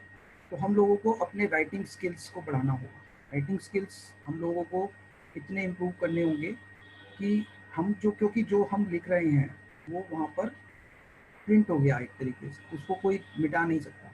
तो जो हमने लिखा है वो फाइनल होगा। तो हम ऐसी चीज़, कोई ऐसे शब्द ना लिखें जो किसी को ऑफेंड करें। हम लोग पोलाइट वे में अपना सबमिशंस लिखें। और नॉलेज की जहाँ तक बात करें तो नॉलेज हमें अकाउंट्स, ऑडिट, टैक्स की अपनी नॉलेज को और इम्प्रूव करते हुए अपने सबमिशंस को इतना अच्छा बनाना है, क्योंकि वही सबमिशंस आपके अपील लेवल पे काम आएंगे। अभी कैसे होगा फेसलेस असेसमेंट, सरकार ने स्टार्ट तो कर दिया है, बट क्या होगा, कैसे होगा, उसको देखते हुए हम लोगों को ऐसा सबमिशंस रखना होगा जो अपील में हमारे बहुत काम आए। हम लोग अपने सारे फैक्ट्स, जनरली हम चार्टर्ड अकाउंटेंट्स क्या करते हैं कि हम लीगल एस्पेक्ट पे पहुंच जाते हैं, सीधा जजमेंट डालना शुरू कर देते हैं। तो वो नहीं करना आप लोगों को, सबको हमें फैक्ट्स पहले अपने प्रूव करने हैं। फैक्ट्स को पूरा आपको डिस्क्राइब करना है एओ को, जिससे कि हमारे सारे फैक्ट्स ऑन रिकॉर्ड आ जाए। Thereafter to the point, information technology act, ये एक ऐसा एक्ट है जो हम सबको एक बार पढ़ना पड़ेगा और उसके अकॉर्डिंगली हमें काम करना पड़ेगा। क्योंकि अब क्या होगा, अब आपको एक एक चीज़ मशीन के थ्रू टाइम का ध्यान रखना पड़ेगा। अब असेसिंग ऑफिसर ने टाइम दिया 11 बजे का, आप लोगों ने 12 बजे सबमिट किया, तो हो सकता है मशीन 11 बजे ही आपको पेनल्टी लगा दे। इट मे बी हो सकता है कि आप प्रोसीजर डिपार्टमेंट बनाएगा, अभी पता नहीं है, बट हम लोगों को प्रॉम्प्ट रहना पड़ेगा। देयर आफ्टर पैन नंबर, आपको सबको हमें पैन नंबर हर अपनी सबमिशन में लिखना कंपलसरी होगा। उसके अलावा डिन नंबर की हम वहाँ पे आगे डिस्कशन करेंगे। जो मुझे अभी प्रैक्टिकल बहुत सारी अपील्स में डिस्कशन निकल के आया कि हम डिन नंबर के थ्रू बहुत सारी चीज़ें अपीलें जीत सकते हैं। तो डिन नंबर लिखना कंपलसरी होगा। जिस नोटिस के अगेंस्ट आप उसका रिप्लाई दे रहे हैं उसका डिन नंबर आप लेटर में ज़रूर लिखिएगा। देयर आफ्टर कैजुअल अप्रोच हम लोगों को नहीं रखनी, सभी क्वेरीज का आंसर देना है, कोई क्वेरी अनआंसर नहीं रहनी चाहिए। जैसा मैंने अभी शुरू में भी कहा था कि हम लोग क्योंकि मशीन के साथ काम कर रहे हैं, मशीन ने देखा कि हमने 10 क्वेश्चन इशू किए, आपने 9 का जवाब दिया, तो वो एक के लिए आपकी पेनल्टी भी लग जाएगी और एडिशन भी हो जाएगी। तो प्लीज़ ये ध्यान में रखिएगा। अब एक चीज़ जो हम लोग करते हैं कि बहुत सारे डॉक्यूमेंट्स भी अपलोड करने होंगे। लास्ट ईयर आप लोगों को सबको, हम लोगों को ये प्रॉब्लम फेस करनी पड़ी दैट हम लोग बल्क में डॉक्यूमेंट अपलोड करते थे, असेसिंग ऑफिसर निकाल ही नहीं पाए, फिर हम जाते थे उनको पर्सनली डॉक्यूमेंट हैंड ओवर करते थे। तो वो सब सिस्टम अब बंद हो गया है। अब हमें सारे डॉक्यूमेंट्स अपलोड करने होंगे, स्कैन करके अपलोड करने होंगे, उसमें हमारा टाइम लग सकता है। तो सजेशन है कि आप लोग क्लाइंट से ही स्कैन करके मंगवाएं। देयर आफ्टर 133.6 भी एसएससी के लॉगिन में आएगा। आपके असेसमेंट के दौरान आपके ऑर्डर के लिए किसी को 133.6 भेजा जाए या किसी और के ऑर्डर के लिए आपको 133.6 भेजा जाए, तो उसका भी आप लोगों को सबको प्रॉम्प्ट रिप्लाई करना होगा, ये ध्यान रखिएगा। देयर आफ्टर बेनिफिट्स की जहाँ तक बात करें, जगजीत जी ने बहुत अच्छी तरीके से आपको बेनिफिट्स बता दिए हैं। कुछ बेनिफिट्स जो मुझे लगते हैं दैट टाइम एंड कॉस्ट हम लोगों की बहुत बचने वाली है। हम लोग सुबह जाते थे डिपार्टमेंट में, शाम तक बैठे रहते थे, कई बार असेसिंग ऑफिसर का मूड नहीं है या मीटिंग में जा रहे हैं या फाइल नहीं मिल रही है, बहुत सारी ऐसी चीज़ें थी जो अब सब फेसलेस असेसमेंट से मोदी जी ने ख़त्म कर दी हैं। पेपर की वेस्टेज, सब कुछ पेपरलेस हो गया है, एनवायरनमेंट को बहुत फ़ायदा पहुँचने वाला है इससे। दैन जैसा मैंने पहले भी कहा दैट नोबडी कैन रिवर्ट, जो आपने सबमिशन फाइल कर दिए वो फाइनल हो गए, उसको आप वापस नहीं ले सकते, तो आप रिवर्ट नहीं कर सकते। और सारा कुछ आपकी डिटेल्स ऑनलाइन पड़ी हुई हैं, कोई भी उसे, जो भी जिसको भी आपका लॉगिन आईडी पता है वो उसे देख सकता है, ऑफिसर एटलीस्ट देख सकता है। तो ये आप ध्यान में रखते हुए अपने सबमिशंस कोई भी फाइल करें।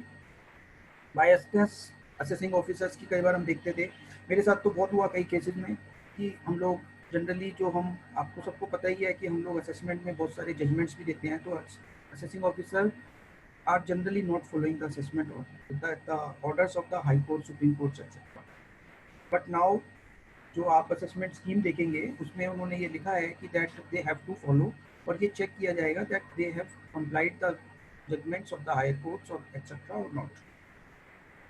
तो ये एक बहुत अच्छी चीज़ थी जो इसमें हुई है। चैलेंजेस में जो डिपार्टमेंट है, डिपार्टमेंट को भी चैलेंजेस जैसे मैंने बताया सबको आएंगे ही।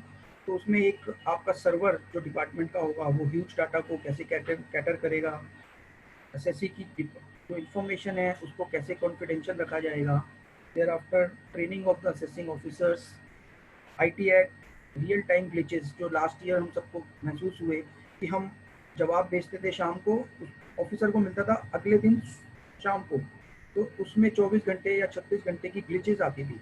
तो वो रियल टाइम ग्लिचेस डिपार्टमेंट को दूर करनी होगी, और ऐसा लगता है कि शायद डिपार्टमेंट इसको काम करेगा इस पर। देयर आफ्टर जो मेरा अपना मानना है कि हर एक एसएससी के जनरली जिसका भी नोटिस ई असेसमेंट सेंटर के थ्रू आएगा तो उसके 2 असेसिंग ऑफिसर हो जाएंगे। One is for the assessment, that is national e assessment centre as told by Jagjit ji, and second one is the real jurisdictional assessing officer who will do the rectification, data recovery, stay, etc. तो 2 assessing officer at the same time assessing के होंगे।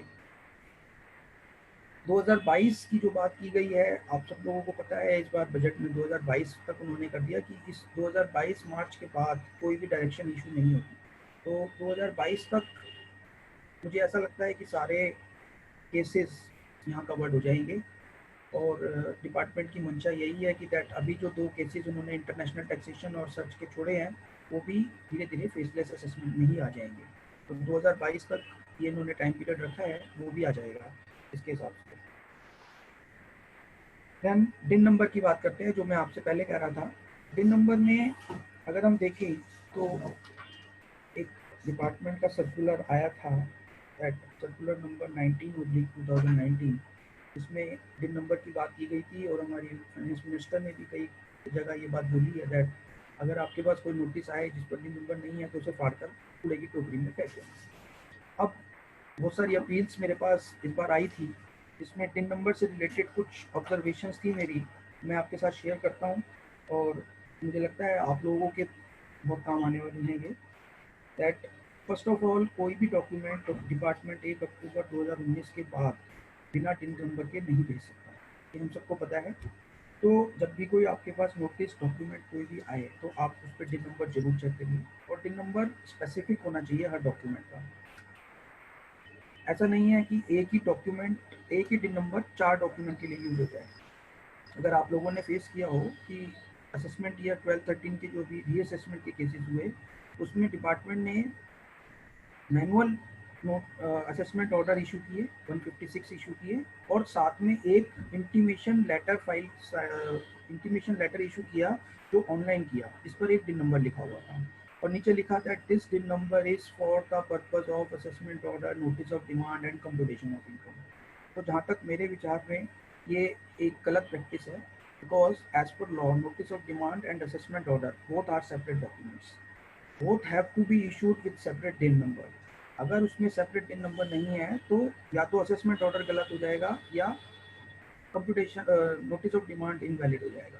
तो अगर दोनों में से एक भी डॉक्यूमेंट आपका इनवैलिड हो गया, इट मीन्स कि आपका असेसमेंट ही वॉइड हो जाएगा। अब कितना हम इस इशू पर जीत पाएंगे वो एक आने वाला कल बताएगा, but this is a genuine issue in case of डिन नंबर। देयर आफ्टर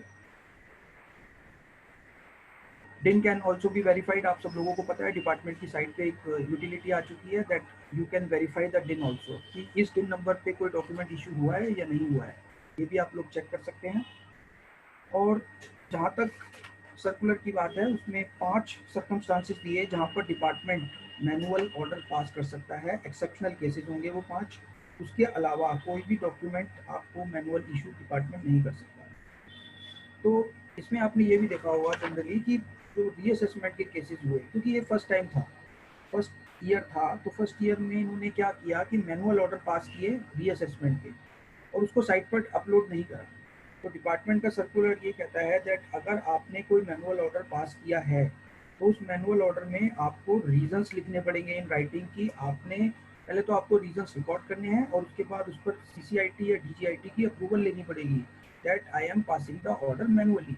ऐसा किसी भी केस में नहीं हुआ।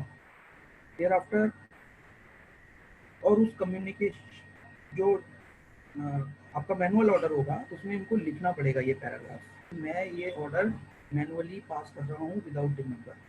देयर आफ्टर उसको ये कुछ स्टेप्स होंगे दैट विद इन 15 days ही has to generate the DIN number, upload the order on the website, जो आज तक भी नहीं हुए। अगर आप लोग अपने 12-13 के ऑर्डर देखेंगे तो वो मैनुअल ऑर्डर आज तक भी साइट पर अपलोडेड नहीं है। आपकी सारे नोटिस ऑनलाइन आए, आपकी असेसमेंट ऑनलाइन हुई, but assessment order reassessment order वो मैनुअली ही हैं, वो अपलोड नहीं किए गए आज में। तो मेरे हिसाब से वो सब इनवैलिड हो गए हैं। देयर आफ्टर तो आप लोग दिन का ये सर्कुलर डिटेल में पढ़ लीजिएगा। देयर आफ्टर एक इशू जो मेरे को आज, मैंने बहुत सारे सेमिनार्स भी अटेंड किए और जैसे मेरी पढ़ने की भी आदत है, सेक्शन 120 सबसेक्शन 5 में, सेक्शन 120 सबसेक्शन 5 में एक पैराग्राफ है दैट कोई भी ऑफिसर, अगर आप 125 देखेंगे अगर, तो वहाँ पर कोई भी ऑफिसर, जूनियर ऑफिसर यदि कोई काम करता है सीनियर ऑफिसर के अंडर में कंकरेंटली जुरिस्डिक्शन में, तो वो मान लिया जाएगा कि that senior officer has done this work. तो अगर कोई ऑर्डर पास हुआ, क्योंकि आप सबको पता है कि जो सर्कुलर्स इशू हुए, जो जुरिस्डिक्शन इशू की गई हैं वो प्रिंसिपल कमिश्नर्स को की गई हैं, ऑफिसर्स को अभी जुरिस्डिक्शन असाइन नहीं की गई है। तो प्रिंसिपल कमिश्नर का कोई ऑर्डर जो principal commissioner national e assessment centre के थ्रू पास होगा फेसलेस असेसमेंट में, क्या उसको आपका नॉर्मल असेसिंग ऑफिसर रेक्टिफाई कर पाएगा, या वो उस पर स्टे दे पाएगा, या उसका 263 हो पाएगा? ये एक अभी बिग क्वेश्चन है। इसका डिपार्टमेंट आगे आने वाले टाइम में हो सकता है इसको ठीक करे, क्योंकि इसको ऐसे समझते हैं कि हमारा एक असेसमेंट ऑर्डर पास किया और नेशनल ई असेसमेंट के थ्रू हुआ, जो कि साइन किया प्रिंसिपल कमिश्नर ने।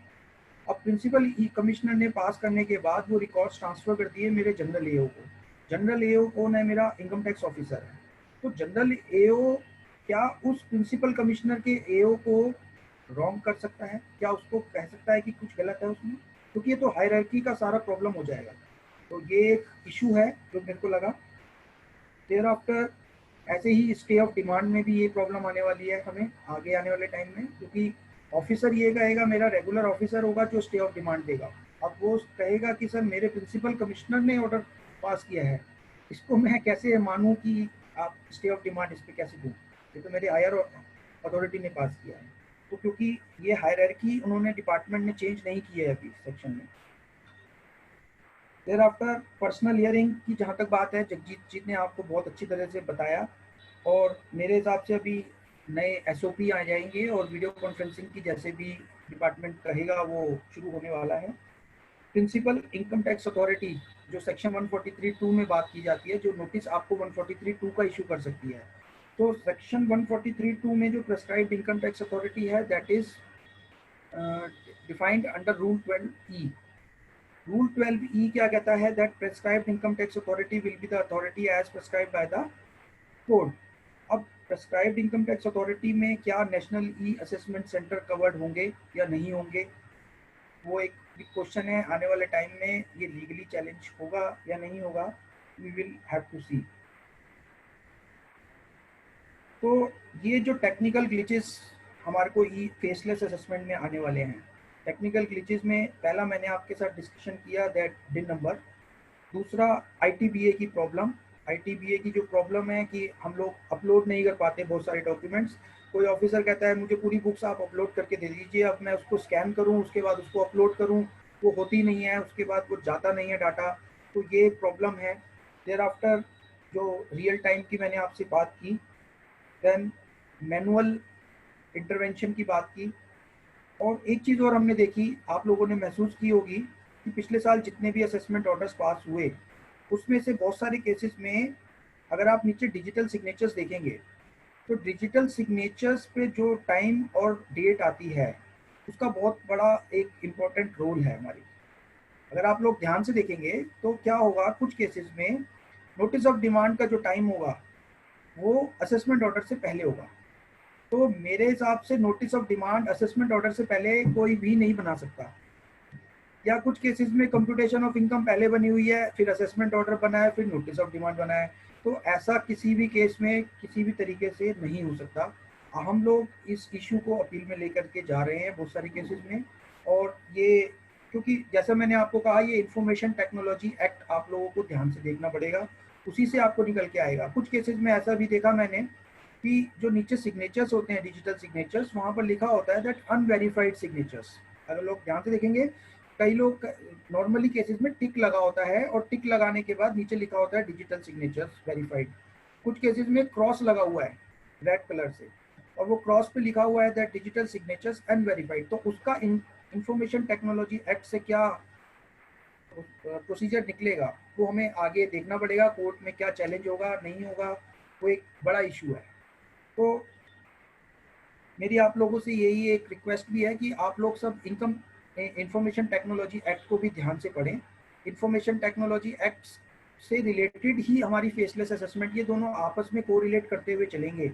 और हमें अगर इंफॉर्मेशन टेक्नोलॉजी एक्ट की डीप नॉलेज होगी तो हम लोग अपने फेसलेस असेसमेंट में बहुत सारी चीज़ों को बचा पाएंगे, अपील स्टेज पे बचा पाएंगे। इसके बाद जैसा जगजीत जी ने बताया 148 का एक इशू है अभी तक। मेरे पर्सनल व्यू में 148 का ऑर्डर फेसलेस असेसमेंट में नहीं हो सकता, because national e assessment centre को जो पावर दी गई है नोटिस इशू करने की, वो ओनली एंड ओनली 143(2) की दी गई है। 148 की पावर उनको अभी तक नहीं दी गई। अब इसमें एक इशू जो निकल के आ रहा है वो ये आता है दैट एक सर्कुलर इशू किया गया है ऑर्डर नंबर 187, आप लोग नोट कर सकते हैं, ऑर्डर नंबर 187/3/2020, जिसमें बोर्ड ने ये लिखा है कि कोई भी any assessment order which is not in conformity with para 2 above shall be treated as non est. और पैरा 2 में जो असेसमेंट की बात करता है वो करता है कि दैट ओनली सेंट्रल चार्ज और इंटरनेशनल टैक्स चार्ज के जो भी असेसमेंट होंगे वो आपके फेसलेस नहीं होंगे, इसके अलावा सारे ऑर्डर्स फेसलेस होंगे। तो फेसलेस अगर आपको करना है तो नेशनल ई असेसमेंट सेंटर को पावर दीजिए 148 का नोटिस इशू करने की। अब वहाँ पर भी इशू ये आएगा that who will record the reasons, who will give the information to the assessee, वो सब कैसे होगा प्रोसीजर। मेरे को अभी जहाँ तक लगता है इस ऑर्डर के बेसिस पे 148 के orders national e assessment centre नहीं कर पाएगा, और अगर करेगा तो वो नॉनेस्ट हो जाएंगे। तो ये एक कॉन्ट्राडिक्टरी इशू है, ये भी हमें ध्यान रखना होगा। तो मेरे को लगता है Jagjit ji, I think we should take question answer. जो भी मेरे प्रैक्टिकल इश्यूज थे मैंने आपके साथ शेयर किए, और हम लोग अब क्वेश्चन आंसर भी ले सकते हैं। अगर जो भी क्वेश्चन आंसर होंगे हम लोग इशू सॉल्व कर लेते हैं। उससे पहले मैं चावला जी का थैंक करना चाहता हूँ। चावला जी हमारी फर्टर्निटी के लिए बहुत काम कर रहे हैं, बहुत वेबिनार इन्होंने, सारे लॉकडाउन में इन्होंने इतने वेबिनार किए, हम लोगों को जोड़ के रखा। हम लोग खाली बैठे बैठे डिप्रेशन में जा रहे थे, तो इन्होंने वेबिनार्स का ये नया सिस्टम निकाल करके बहुत अच्छा काम किया है हमारी फर्टर्निटी के लिए। Thank you so much Raj Chawla ji. Thank you, Jain Saab. Thank you very much for the wonderful deliberation on this faceless assessment. And now I request Jagjit ji to please take the questions of our members and reply together. Yes, sir. Yes, sir. Should I take from the chat box, sir? Hanji, from this private chat. Sir, private chat, sir. Yeah, from this chat. Sir एक साहिल डिंगरा जी ने पूछा है कि we have to register for faceless assessment, please tell the starting procedure now AO and the SSC is not same. Definitely sir, ये जो portal start होगा when you will get the like the notice from the national e assessment centre, और उसके बाद जब ये portal start हो जाएगा तो उसके बाद आपको अपना registered email ID, login ID, जो आपका ईमेल है या आपका पोर्टल का, जो मैंने अपनी पीपीटी में भी दिया था कि आपको रजिस्टर्ड लॉगिन करना है या ईमेल आईडी रजिस्टर्ड करनी है, या मोबाइल ऐप के थ्रू होगा। आपको मोबाइल ऐप जैसे ही डाउनलोड करेंगे उसके थ्रू फिर आप आगे फर्दर प्रोसीड करेंगे। सो रजिस्टर्ड या तो मोबाइल आईडी से करना, उससे करना, मोबाइल ऐप से करना है, रजिस्टर्ड ईमेल आईडी से करना है, या www जो गवर्नमेंट की जो वेबसाइट है वहां पर जाकर आपको रजिस्टर्ड करना है।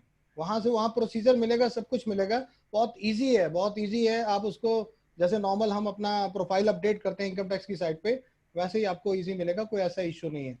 सेकंड क्वेश्चन है अजय साहनी जी का, ब्लैक मनी एक्ट कवर। नहीं सर, मैं ऑलरेडी बोल चुका हूँ, रेड के केसेस जो हैं ये इसमें कवर नहीं होंगे। ब्लैक मनी, ये एस्केपिंग ऑफ इनकम, ये जितने भी सीरियस इश्यूज हैं ये इसमें कवर नहीं होंगे। इसमें 143(3) और 144 का ही वो उसमें चलेगा। जैसा अभी थोड़ी देर पहले सचिन जी ने भी बोला, 148 वाला ये बहुत ही बड़ा इशू है। ये धीरे धीरे ये चीजें रिजॉल्व होंगी, क्योंकि इतना आसान नहीं है फेसलेस असेसमेंट पे सबको लेके आना। जितने हमारे सीनियर चार्टर्ड अकाउंटेंट हैं जिनको आईटी में इश्यूज हो रहे हैं इस समय बहुत सारे, इवन मैं कहता हूँ आने वाले समय में जो XBRL लैंग्वेज के ऊपर काम होना है, हमारी जो MCA की रिपोर्ट पे जो है XBRL पे बन रही थी, सेम चीजें यहाँ पर भी चलेंगी। तब हमारा, क्योंकि देखो क्या होगा कि मान लीजिए मेरे केस में मेरे पास जो अकाउंटिंग डेटा है वो है टैली पे, दूसरा क्लाइंट है वो बना रहा है बिजी पे, तीसरा बना रहा है सैप पे। उस चीज में एक कहते हैं ना, एक ही वे में, एक तरीके में, एक सिंपल फॉर्मेट में चले, एक पैटर्न में चले, दैट इज वेरी डिफिकल्ट। ये फेसलेस में ये प्रॉब्लम आएगी। सो आने वाले दिनों में आई एम एक्सपेक्टिंग कि ये सारी चीजें XBRL हो जाएंगी, XBRL लैंग्वेज ही चलेगी, उसी पे रिपोर्टिंग होगा।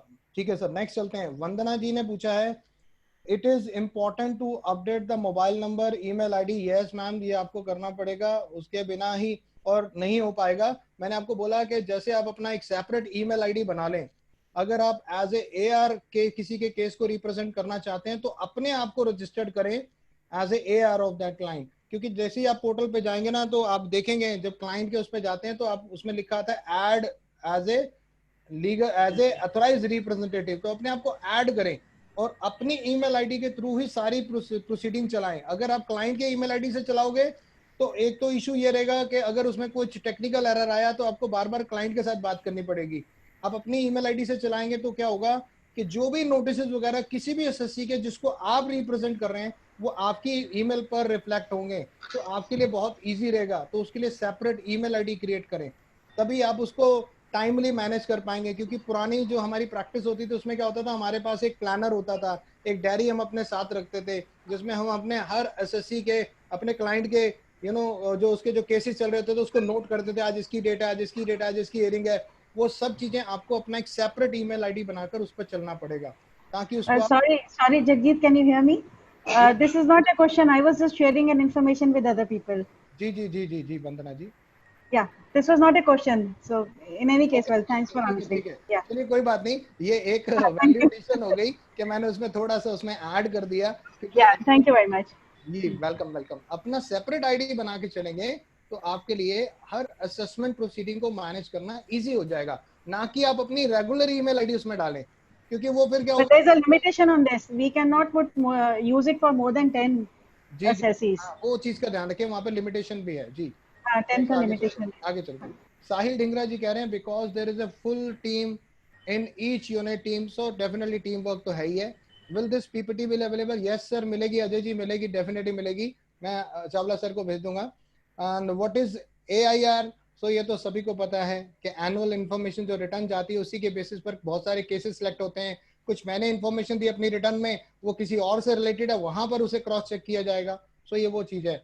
Sir now 100% involvement of the officer is eliminated? नहीं सर, देखिए इसमें बहुत सारी चीजें हैं। इसमें जो इन्फॉर्मेशन हमारी उसके पास चलेगी, जैसे थोड़ी देर पहले सचिन जी भी बोल रहे थे कि हमारी इन्फॉर्मेशन तो उसके पास है, हमारे वन साइडेड बेसलेस है, बट सामने वाले के पास हमारी पूरी इन्फॉर्मेशन है कि सिंह साहब दिल्ली से हैं, ये इनका बैंक अकाउंट है, ये सारी चीजें, तो इन्वॉल्वमेंट तो उनकी रहेगी। और वो इन्फॉर्मेशन कहाँ पर यूटिलाइज होगी ये हमें नहीं पता चलेगा, बट उनके पास हमारी एक एक इन्फॉर्मेशन रहेगी।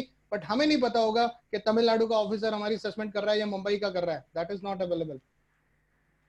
नेक्स्ट है Sahil Dhingra ji, now the cases for the scrutiny may be increase और search and the seizure not cover? Yes sir, search and seizure इसमें कवर नहीं होंगे। स्क्रूटनी के केसेस इंक्रीज कैसे होंगे? जो डेटा पे इंफॉर्मेशन अवेलेबल है वहां से सिलेक्ट होंगे, AIR के बेसिस पर सिलेक्ट होंगे। बट मैं इस बात की श्योरिटी देता हूं कि आने वाले टाइम पर लिटिगेशन जो अपील की हैं वो बढ़ने वाली हैं। और मेरा पर्सनली विजिट भी हुआ था अभी ये लॉकडाउन से पहले, मैं कमिश्नर साहब के साथ बैठा था तो उन्होंने बोला सिंह साहब ये जो ई असेसमेंट आ गया है तो आपको क्या लगता है? मैं कहा सर मेरे को ये लगता है मैं आप ही के पास आता रहूंगा सर अब, क्योंकि ये अपील द्वारा मुझे फाइल करनी है, वहां पर वो चीजें सुनवाई नहीं होगी। वहां पर अगर हम बोलेंगे भी, अगर इंफॉर्मेशन प्रोवाइड भी करेंगे, then maybe the other person is not able to understand in the same manner, so that will create the litigation part in the future. So मैंने सर को बोला, मैं कहा सर आप बुक कर लीजिए बस 2000, ये मुझे नहीं पता था ये कोरोना आ जाएगा। मैंने कहा सर 2021 में तो हम मिलेंगे दोबारा, बार बार मिलते हैं, क्योंकि अपील तो चलेगी।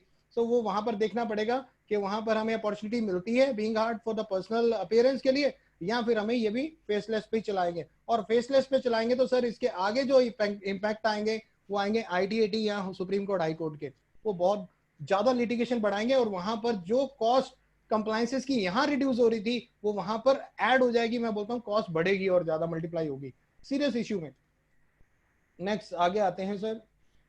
वंदना जी पूछती हैं वेयर वुड 148, 153, 271 ऑलरेडी मेरी पीपीटी में है, ये यहाँ से बाहर है। सचिन जी ने भी 148 के बारे में बता दिया, फेसलेस से बाहर है sir. In case of expensive support all vouchers need to be attached or amount basis we can attach.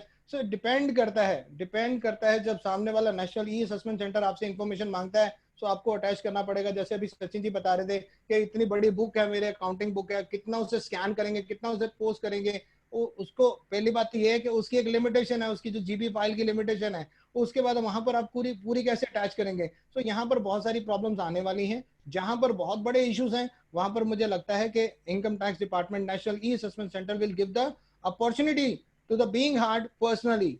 यहाँ पर ऐसे इश्यूज आएंगे, सारा 100% वहां पर पॉसिबल नहीं है। उसके बाद ये कह रहे हैं NESC would specifically ask for the information they need on case to case basis. Definitely ये vary करता है case to case.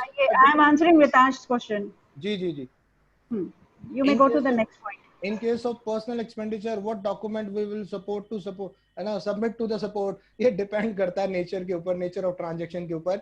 अगर उन्हें लगता है कि ये ट्रांजेक्शन आपको क्लियर करनी है, जस्टिफाई करनी है, तो रेलिवेंट डॉक्यूमेंट कौन सा होगा। बैंक स्टेटमेंट भी हो सकती है, वाउचर भी हो सकता है, टैक्स इनवॉइस भी हो सकता है, डिपेंड करता है, वो सर्कमस्टांसेस के हिसाब से देखना पड़ेगा। आगे डिस्टर्बेंस हुई है, अजय जी ने बोला, वो चलिए आगे चलते हैं।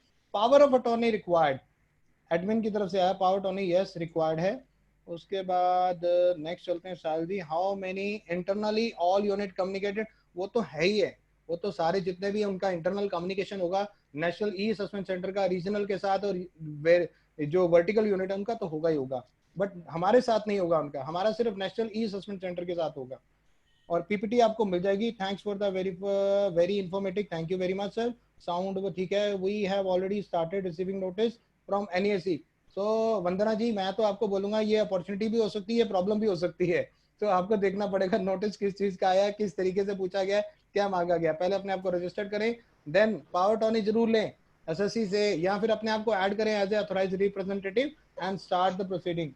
उसके बाद एडमिन से whether registration of all client required, नहीं सर, जिसका नोटिस आएगा, जिसकी फेसलेस असेसमेंट स्कीम में नोटिस आएगा नेशनल ई असेसमेंट सेंटर से, उसी को पहले रजिस्टर करना सर, सबको मत रजिस्टर करना sir. Who will be the tax officer manager and his contact detail? Sir इसके लिए अभी भी मैं आपको बोलता हूँ, इसके लिए भी बहुत सारी डिटेल्स डिपार्टमेंट से आनी है कि आप किस ऑफिसर को कंप्लेंट फाइल कर सकते हैं, क्योंकि आपने कंप्लेंट के केस में पूछा है कि कंप्लेंट किसको करनी है, कौन सा असेसिंग ऑफिसर है। पहली बात तो मुझे यही नहीं पता मेरी असेसमेंट कौन कर रहा है, जब मुझे यही नहीं पता असेसमेंट कौन कर रहा है तो उसका ऑफिसर मैनेजर कौन है, ये भी थोड़ा सा जानना बहुत मुश्किल है। तो इसके लिए देखते हैं जुडिक्शन के हिसाब से वहां से क्या मैनुअल क्रिएट होते हैं, क्या पोर्टल पर अवेलेबल होते हैं कि आप किसको कंप्लेंट कर सकते हैं। सो मुझे लगता है कि जैसे दिल्ली का अगर कोई SSC है, अगर वो कंप्लेंट करना चाहे किसी ऑफिसर के अगेंस्ट, हो सकता है उसके लिए ऑफिसर डिफाइन हो जाए कि इस ऑफिसर को आप कंप्लेंट करें, ये कुछ हो सकता है। बट कौन से ऑफिसर ने असेसमेंट किया वो मुझे थोड़ी पता है ना, वो किसी को पता है। जसप्रीत जी कहते हैं who will be the tax officer manager and his contact detail, और डेफिनेटली जसप्रीत जी आपको वेट करना पड़ेगा, कुछ इंफॉर्मेशन अभी डिपार्टमेंट से आनी है। So in the chat box the questions are over. If there is any personal question, I'm waiting for that, sir. Raj Chawla sir, over to you, sir.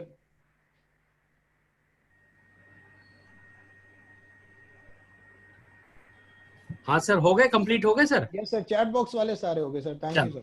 चलिए, so I am thankful to CA Jagjit Singh ji for a wonderful deliberation, and thankful to CA Sachin Jain ji, and thankful to all the members attending this our webinar. So thanks all. I will provide this video of this webinar as well as the PPT will be provided by CA Jagjit Singh ji to all the members.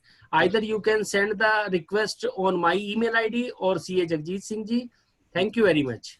Thank you sir. मैं आपको PPT भेज दूंगा, आप सबके साथ ठीक है share कर देना. फिर भी मेरे पास कोई पर्सनल आएगी, definitely I will share the PPT with. Please sir. Thank you sir. Thank you. Thank you all. Thank you. Thank you very much.